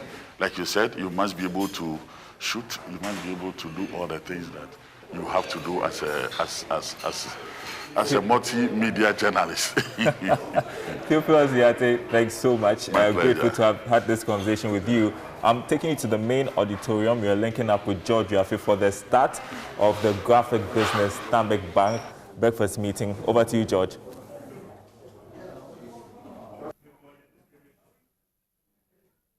Good morning, distinguished ladies and gentlemen. All too soon, time is up for us to start the graphic Stanbic breakfast meeting. And often we've had programs, we've had discussions where we've focused on other sectors of the economy and other areas that have been hit badly by COVID-19. But this morning we were talking about the media, talking about marketing and communication, and how COVID would change everything going forward. What about media revenues? What about advertising? What form will the adverts take? What form will communication take? Social media is doing wonders, and how that is impacting on the media budget. And what has been our plan in terms of media increment? Don't miss out. Traditional media versus the new media. And that is why this morning Graphic and Stambik believes that it is worth having a discussion on this and as you look at the way forward. So without wasting much time, I'd like to call on Theophilus Yate to give us the opening prayer. And just to, by way of introduction, my name is George Yaffe. I'll be your MC for this morning. Theophilus, if you are around, we are ready for you for the opening prayer. Let's show some love for him, please.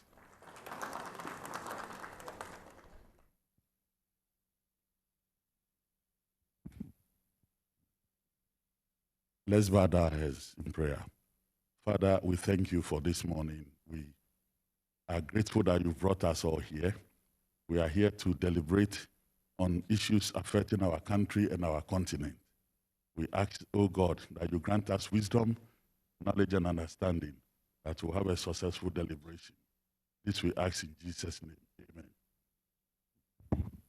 Thank you very much. Let's show some love for Mr. Theophilus Yate. I think it's the right time to call upon one of the conveners, those who believe that we have to talk about this. Ladies and gentlemen, let's welcome the Managing Director of Graphic Communications Group, Mr. Atuafo. A round of applause for him.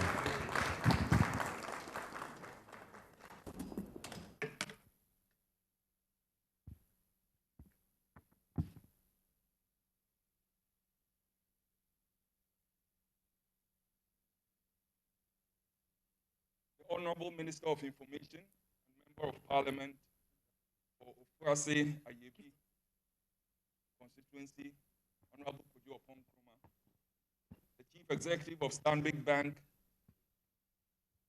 Amina Asuminin, the Chairman of the National Media Commission, Yabedu Ayeboafo,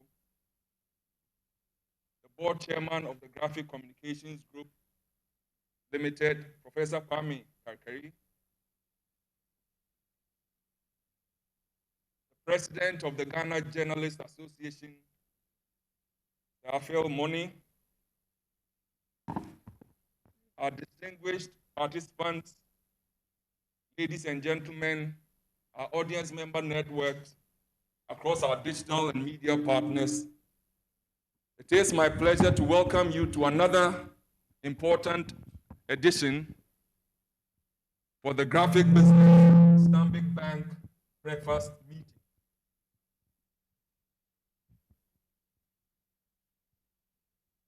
Ladies and gentlemen, the topic for this morning is Media and Marketing Communications Post-COVID, a catalyst for Africa's socio-economic resurgence. It is estimated that Ghana lost close to $2 billion to COVID-19. COVID has impacted our lives, social and economic wellness in Africa and across the globe. In Ghana, according to the Finance Minister, Honorable Ken Ofori-Atta, the economy lost close to $2 billion in revenue to the pandemic due to the impact on various revenue-generating sectors of the economy from where taxes accrue to the state. The hospitality industry, for example, saw its net occupancy drop from 70% to 20% in a short space of time. The aviation industry has equally been hard hit. The media and marketing communications industry also experienced its fair share in revenue dips. And at the height of the first wave of the pandemic and during the post-lockdown period, the newspaper sales in our subsector literally dwindled and advertising and sponsorship revenues for the industry plummeted. The print, packaging, events and related industry and their broader ecosystem equally suffered. Each subsector will have its own litany of woes. However, some agile content creators and distributors have done a decent digital business. So it's not been all gloom. COVID has caused us to change our social life, and that has impacted in the way we communicate.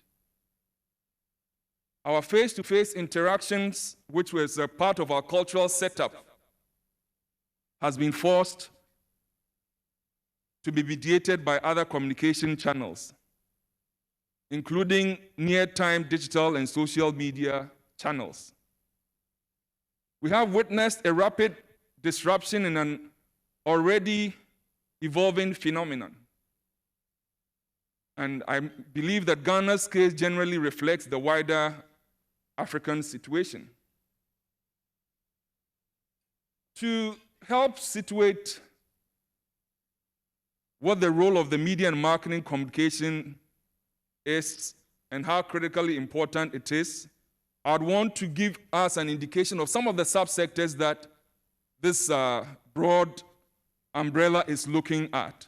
Film, including television and video, radio and audio, print communication, out of home, billboards and hoardings, PR, digital and interactive, integrated campaigns, brand identity and collateral design, motion graphics and digital graphic design, publication design, including print and packaging, live communications, experiential events, concerts, and also design communication.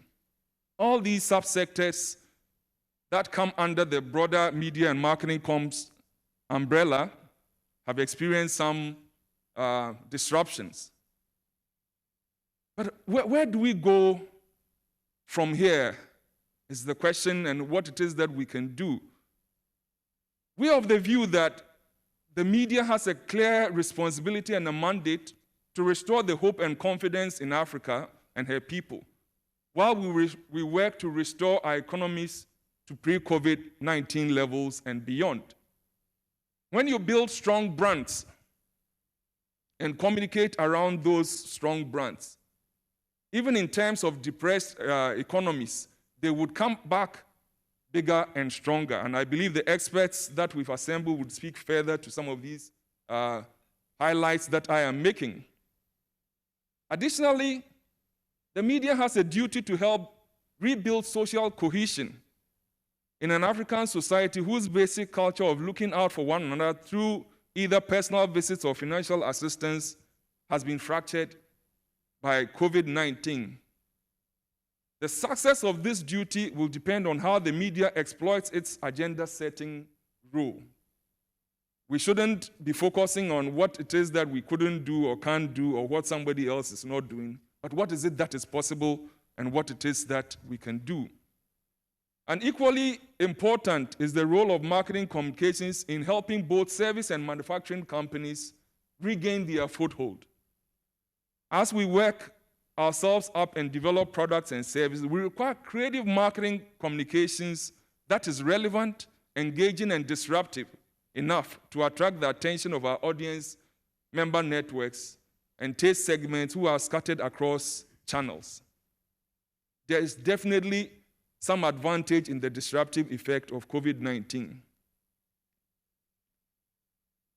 And we also believe that when the media and marketing communication subsectors get it right, it will help change attitudes around personal hygiene, including public health care and wellness, restore public and consumer confidence, restore the place of brands in our lives, enable brand marketers and companies to sell more products and services that result in higher revenues, more employment, out of which higher taxes can accrue from consistent income streams, and further restore hope to the people to ease social tension and foster cohesion on the African continent. Distinguished guests, we've assembled experts in media and marketing communications to help us find how to make the most of the African post-COVID-19 situation and turn it to our advantage.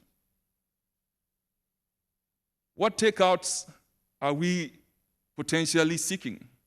One, to encourage governments to work with industry to enable consistent policy and regulations that enable the media and marketing communications industries. This will drive the industry to provide the connectivity needed to sustain jobs, energize economies as we recover from the pandemic. Two, promote creativity as a business resource and maintain high levels of creativity that transcend borders. And in our instance, the marketing associations and the advertising industries led by the Chartered Institute of Marketing, CIMG, the Advertising Association of Ghana, could be at the forefront of this work. When you do great work, it transcends boundaries. We've seen over the years brands importing creative that were developed out of South Africa, out of London, out of New York. Why not us exporting work that is done here, that transcends boundaries, that is great work, that will go beyond the shores of this continent?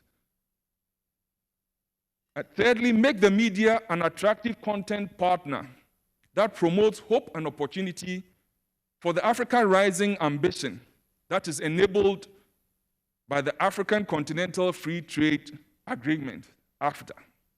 And fourthly, converge the fragmented market players, analog and digital channels, around a strategic business partnership that are attractive to investment vehicles, and that ultimately would become scalable and of a higher salience value.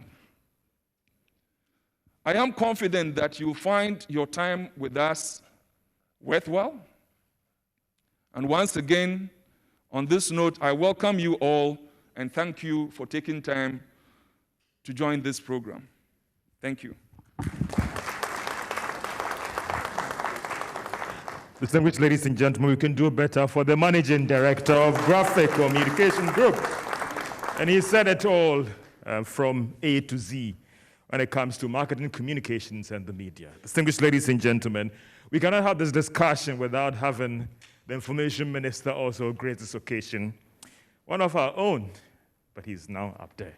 Distinguished ladies and gentlemen, let's welcome the Information Minister, Kojo Nkrumah, to give us the welcome address for this program.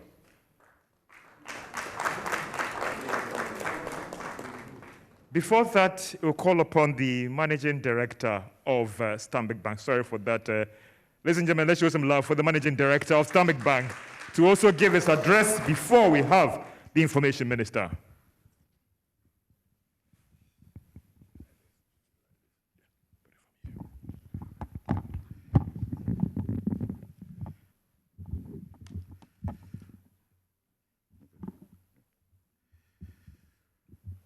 The Honorable Minister of Information and Member of Parliament, Mr. Kojo Nkrumah,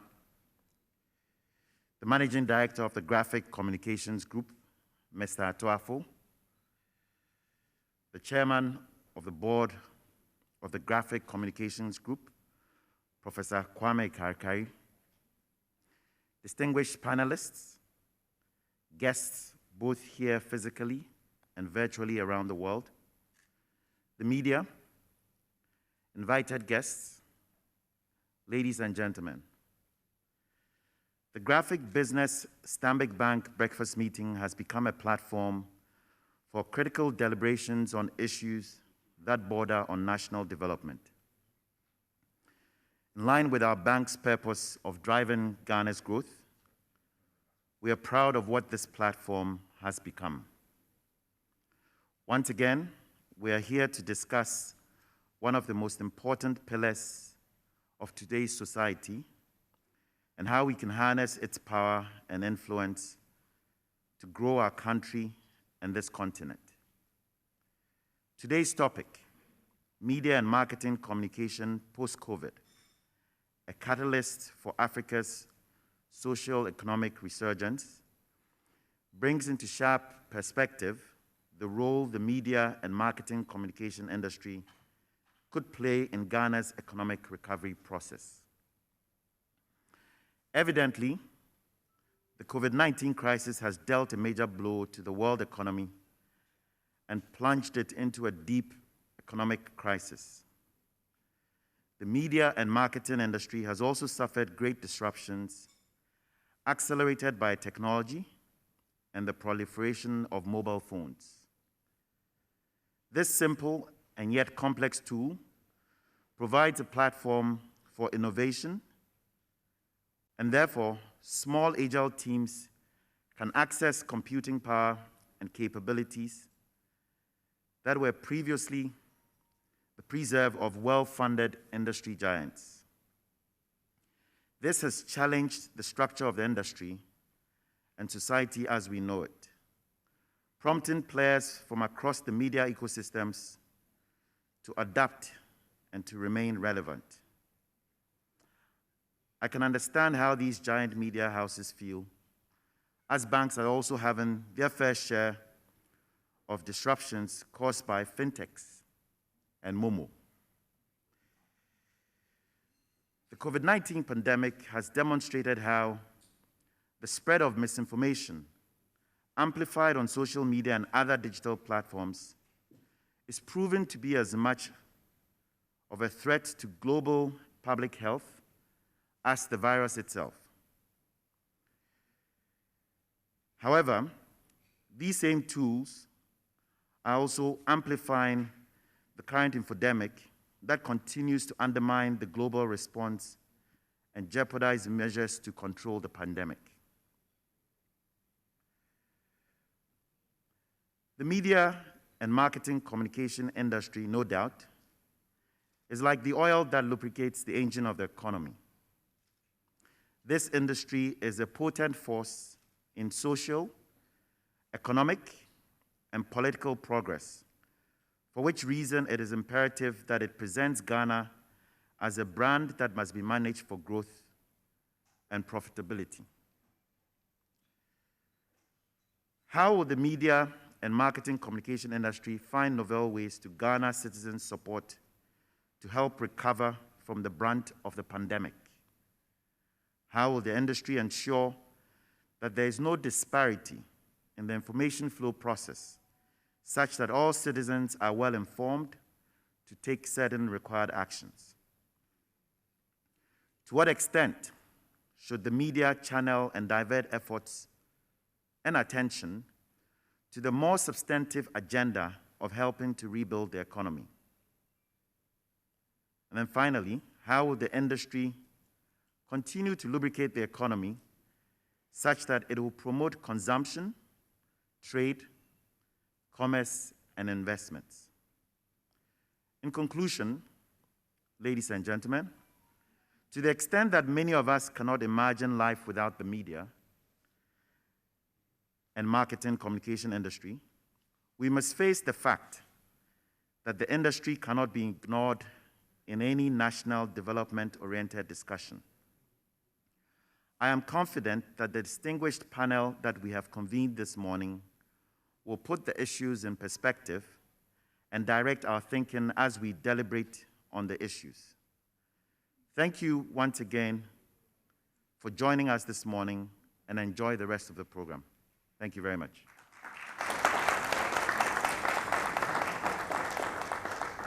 And thank you so much for that comment coming from the Managing Director of Stanbic Bank. They believe in the media, I believe that, and that is why all these years they've been with Graphic in putting together this program. Apologies for that earlier mix-up. And we would have a rep from the Association of Ghana, Association of Advertising, giving us an industry comment before we had the Information Minister setting the tone for the discussion. So, Bright Lajipo, if you are here, please let's welcome. He's a rep from the advertising industry and how they are shaping up for the new world post-COVID.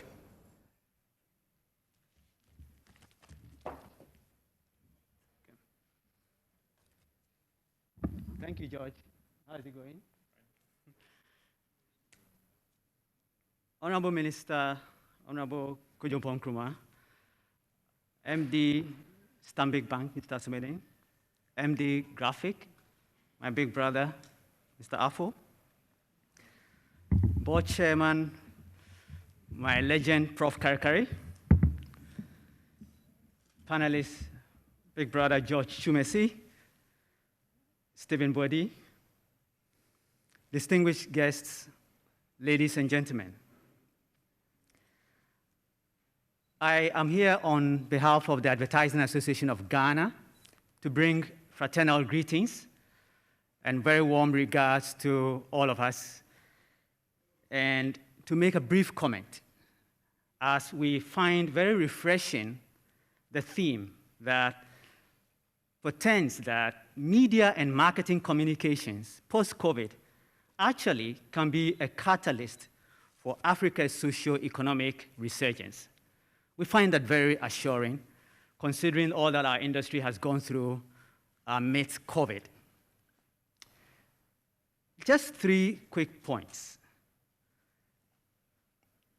Today, data is regarded as very critical because we are in the age of a lot of extraction of data. So some say data is king. I like this one that says, data is a new oil. Sounds like some good money. It's going to come finally from insights. At the Advertising Association of Ghana, we've just launched a research survey to help us understand our members and reposition and rebrand our association for the future.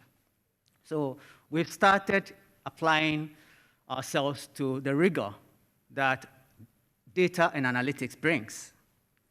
And in the day and age we're in, there's an overabundance of data because of the availability of the technologies that we need to harvest it, process it, and drill down the insights and share it for proper use commercially.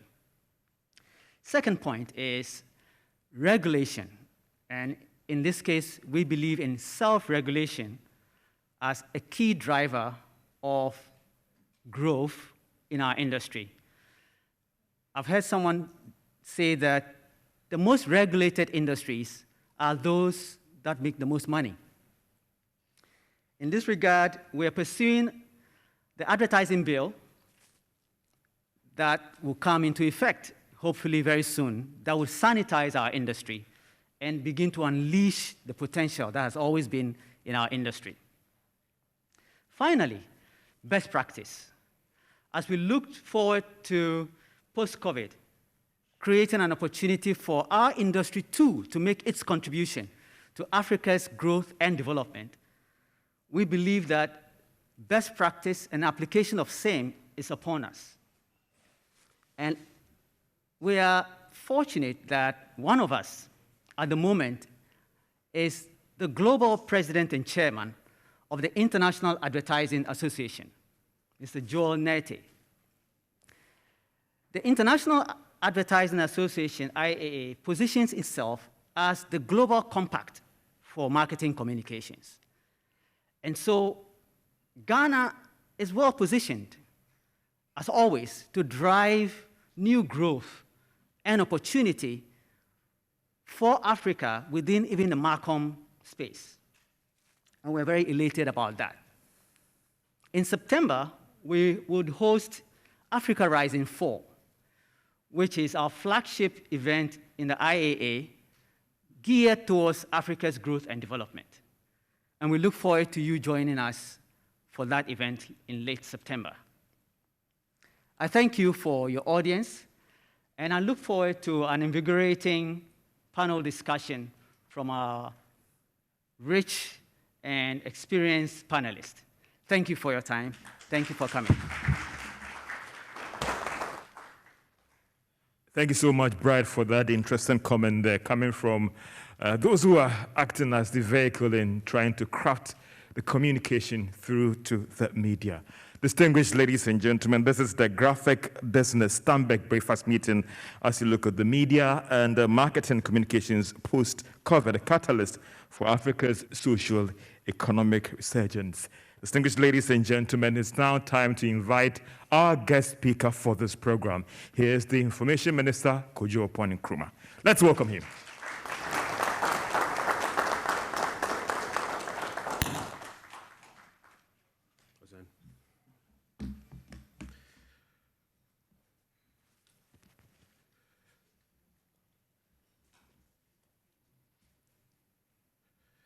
Distinguished guests, ladies and gentlemen, good morning. And thanks for the opportunity to be with you to share a few thoughts in setting the tone for our panel discussion this morning. I want to thank the organizing partners for inviting me to make these very brief remarks. I also want to in particular congratulate you for your investment in thought leadership. Platforms like this give an opportunity to have a dispassionate, evidence-based and informed discourse, which hopefully should lead to some resolution that would move our society forward. It's also interesting because very often we in the media turn the light on other segments of the economy. And today you have elected to turn the light on us for some introspection. On a lighter note, I'm told that since March last year, anytime I take the podium, all I talk about is COVID. So when you invited me and you added COVID to the theme, I was of the opinion that you want to cement my COVID credentials. I'll do my best not to announce case counts and government restrictions, but to share a few thoughts on how the African economy can recover, and in so doing, the role of the media and marketing communications. The question of what brings about economic growth and development is one that economists have been battling with for centuries now. From Adam Smith in 1776, who was theorizing about peace and justice and low taxes, through Keynes and Ricardo and Marshall, who are now introducing elements like infrastructure and natural resources, savings, availability of labor.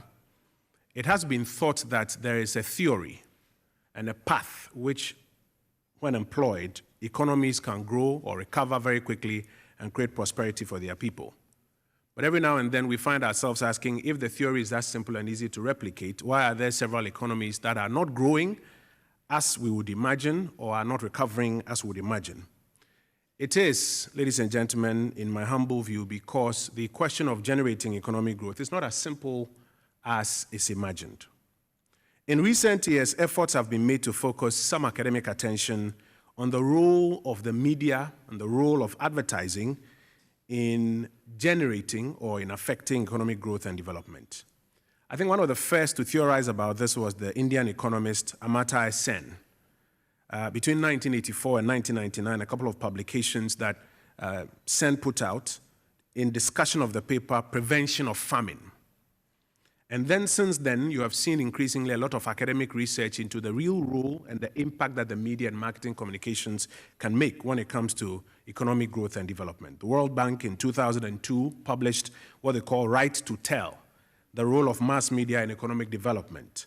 Wilbur Schramm, 2014, media's development role in social, economic, and political progress.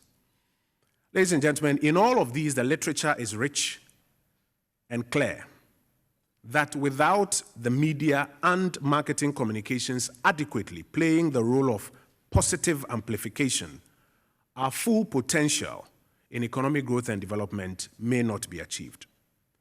This means that even in ordinary times, if we are to fully achieve our economic growth and development potential, strong marketing communications and media support is required.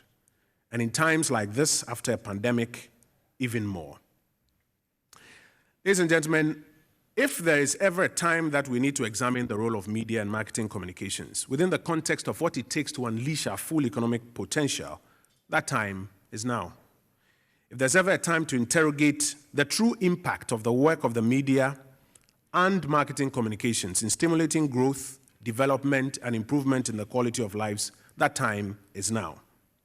For two main reasons. First of all, it's because we are in extremely extraordinary times.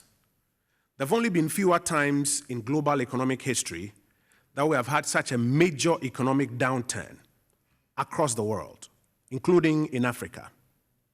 The IMF, for example, describes the COVID-19 pandemic as a crisis like no other.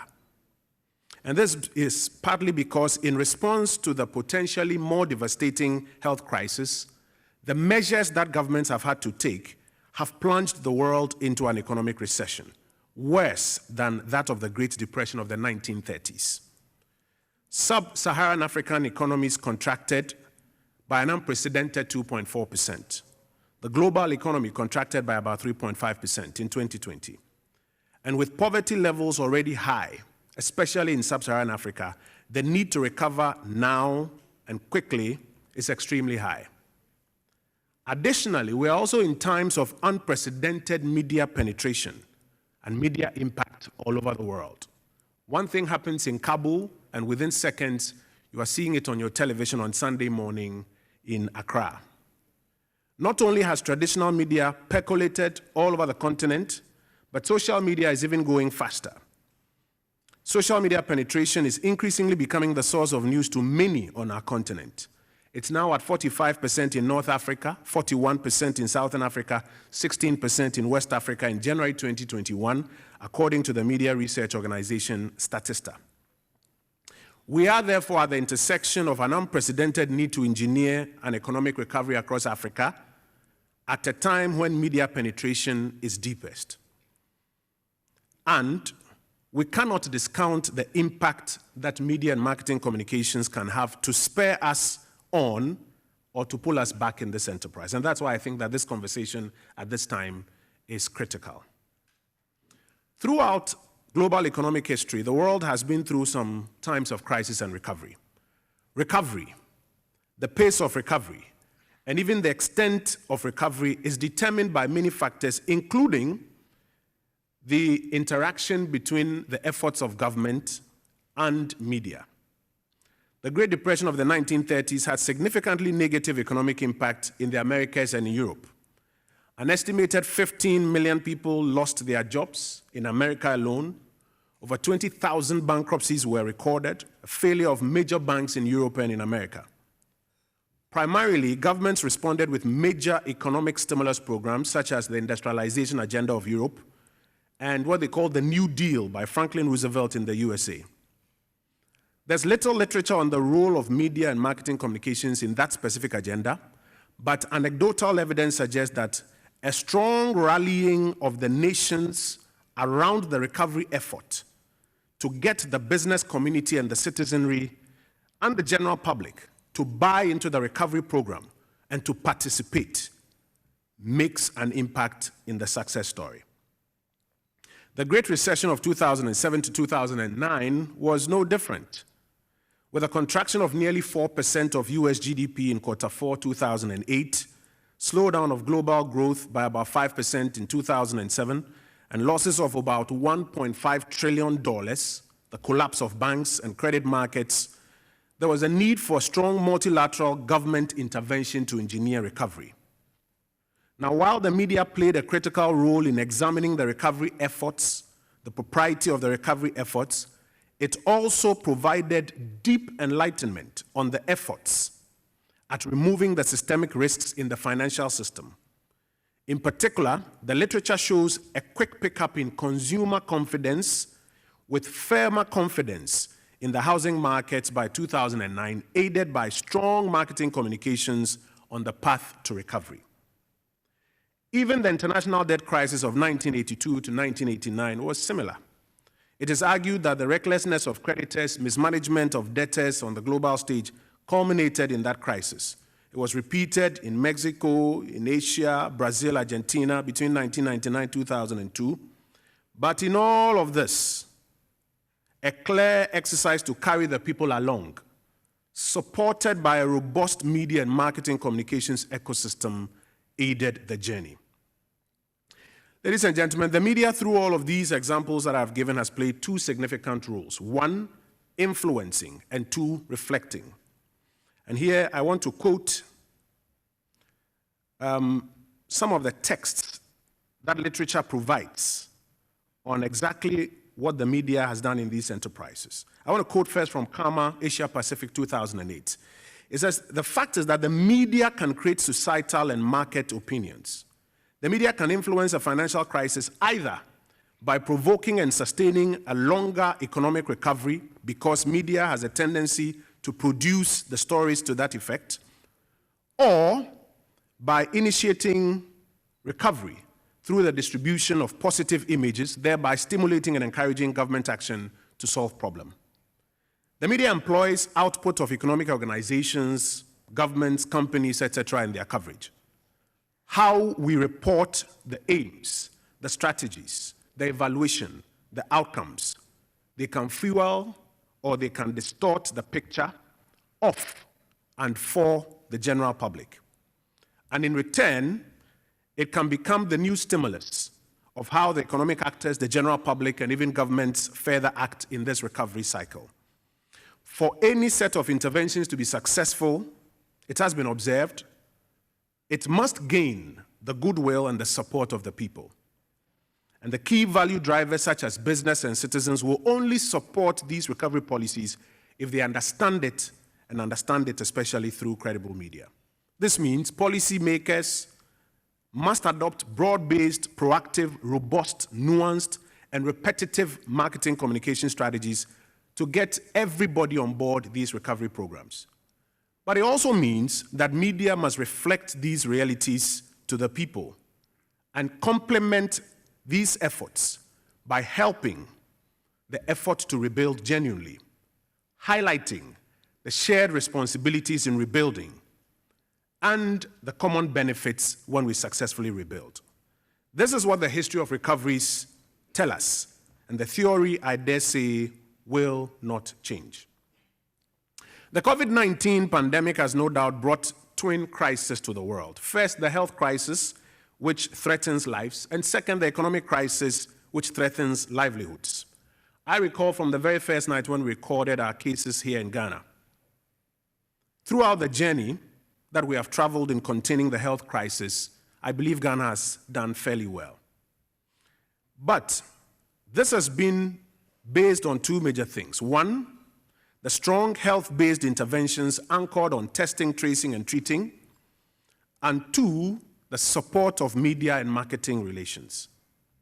It is clear that when the media stepped up to the plate and played their positive role in influencing the behavior of society, when the media focused heavily on reporting facts, heavily on getting properly accredited experts to do the analysis of the facts, heavily on amplifying the robust marketing communications efforts from government and health practitioners, the evidence is that together we have made laudable gains in this fight.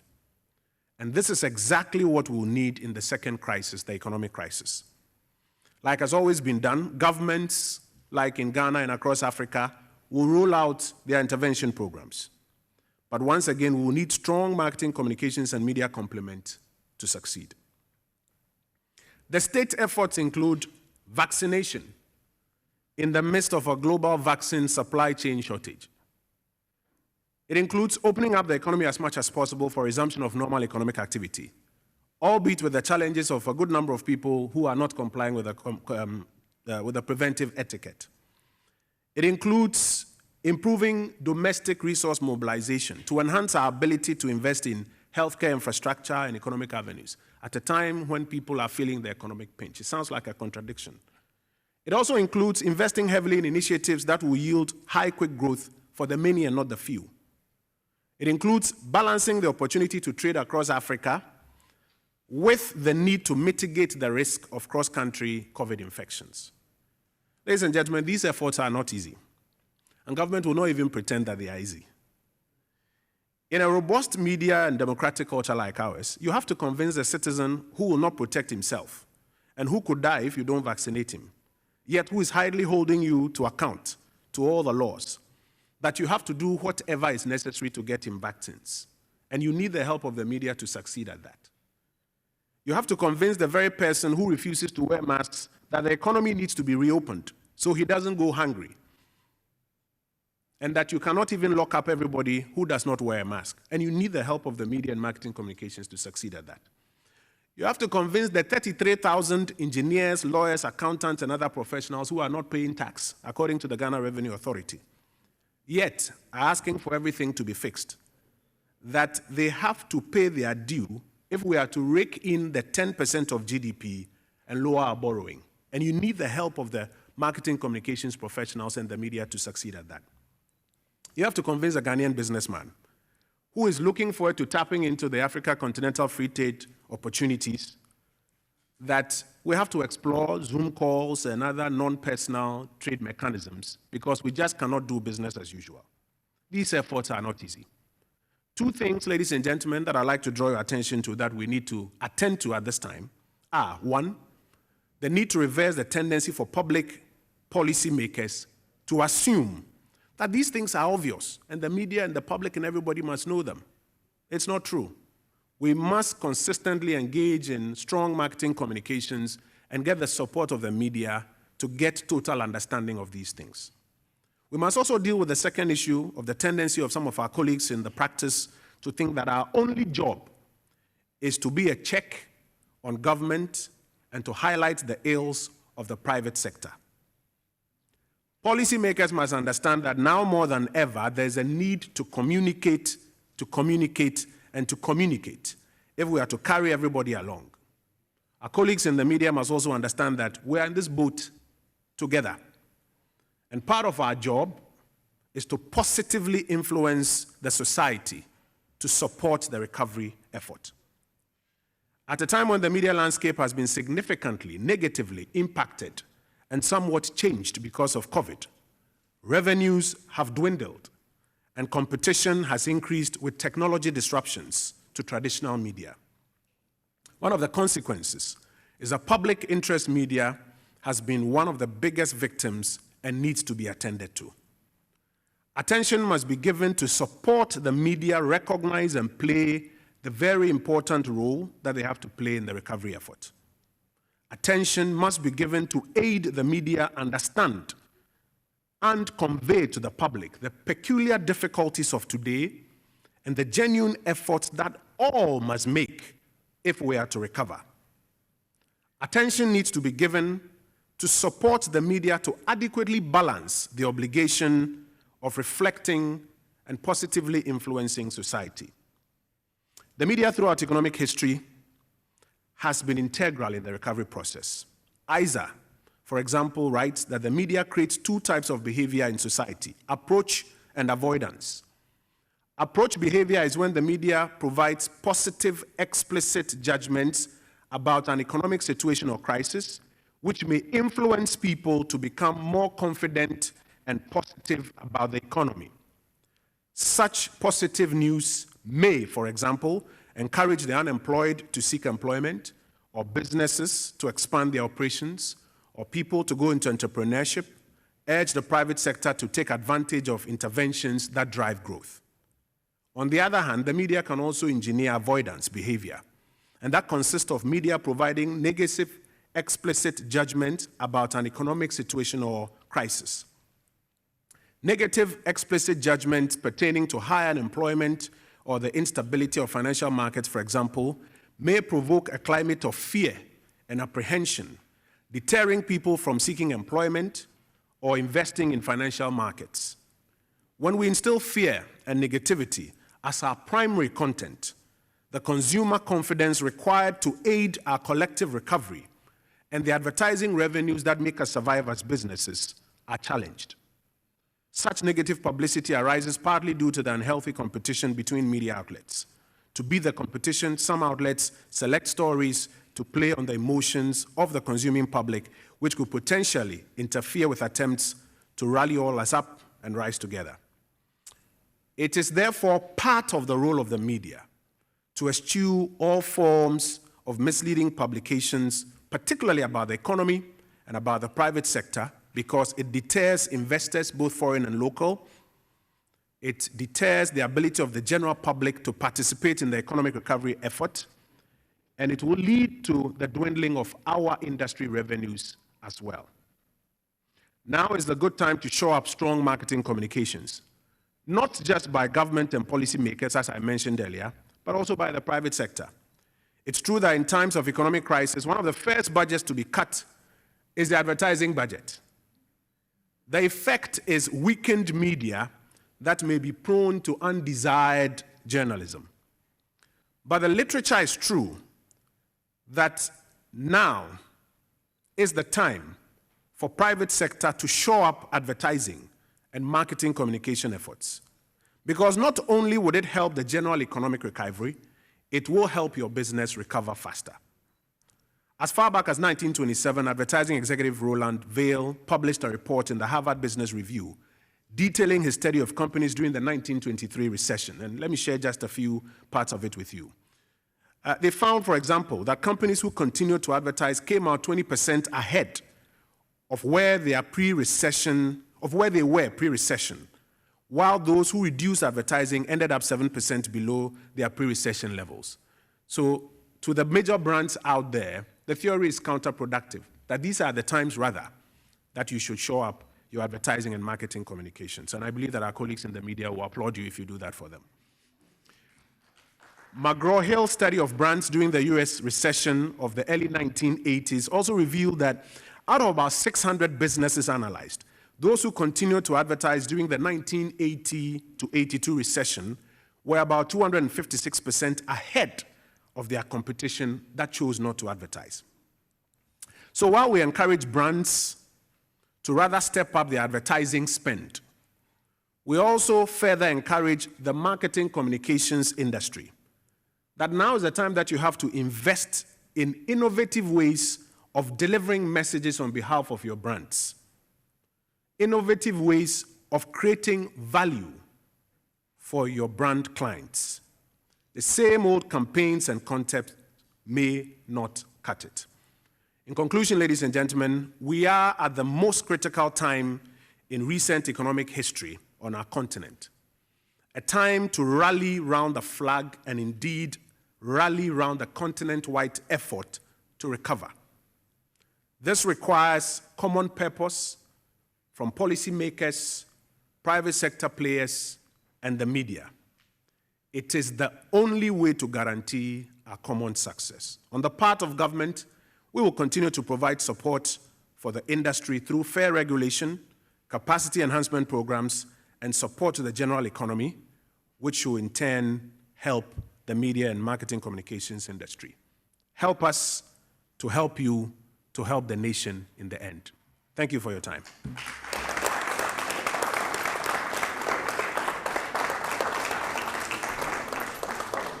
Thank you so much, Information Minister Kojo Oppong-Nkrumah. I think we can do better than that. A showing appreciation to him and all the salient issues that he's spoken about in terms of our role in the recovery process of the economy, revenue as well, and what would media be like post-COVID. And I believe that he has actually touched on the most important points, just like what I remember as at Virgin Nigeria, they had a tagline that said that touching the right spot. And I believe that he has really touched on the right spot.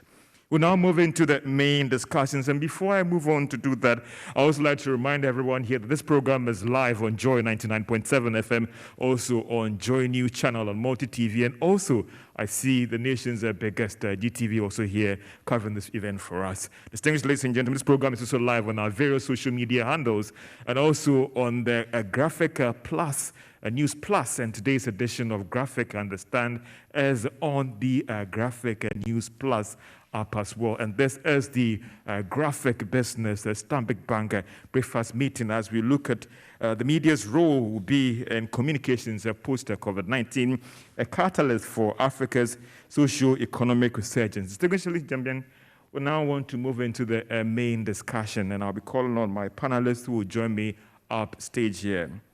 George Chumesi is the CEO of ABN Holdings Limited. Let's welcome Mr. George Chumesi. He is with ABN Holdings.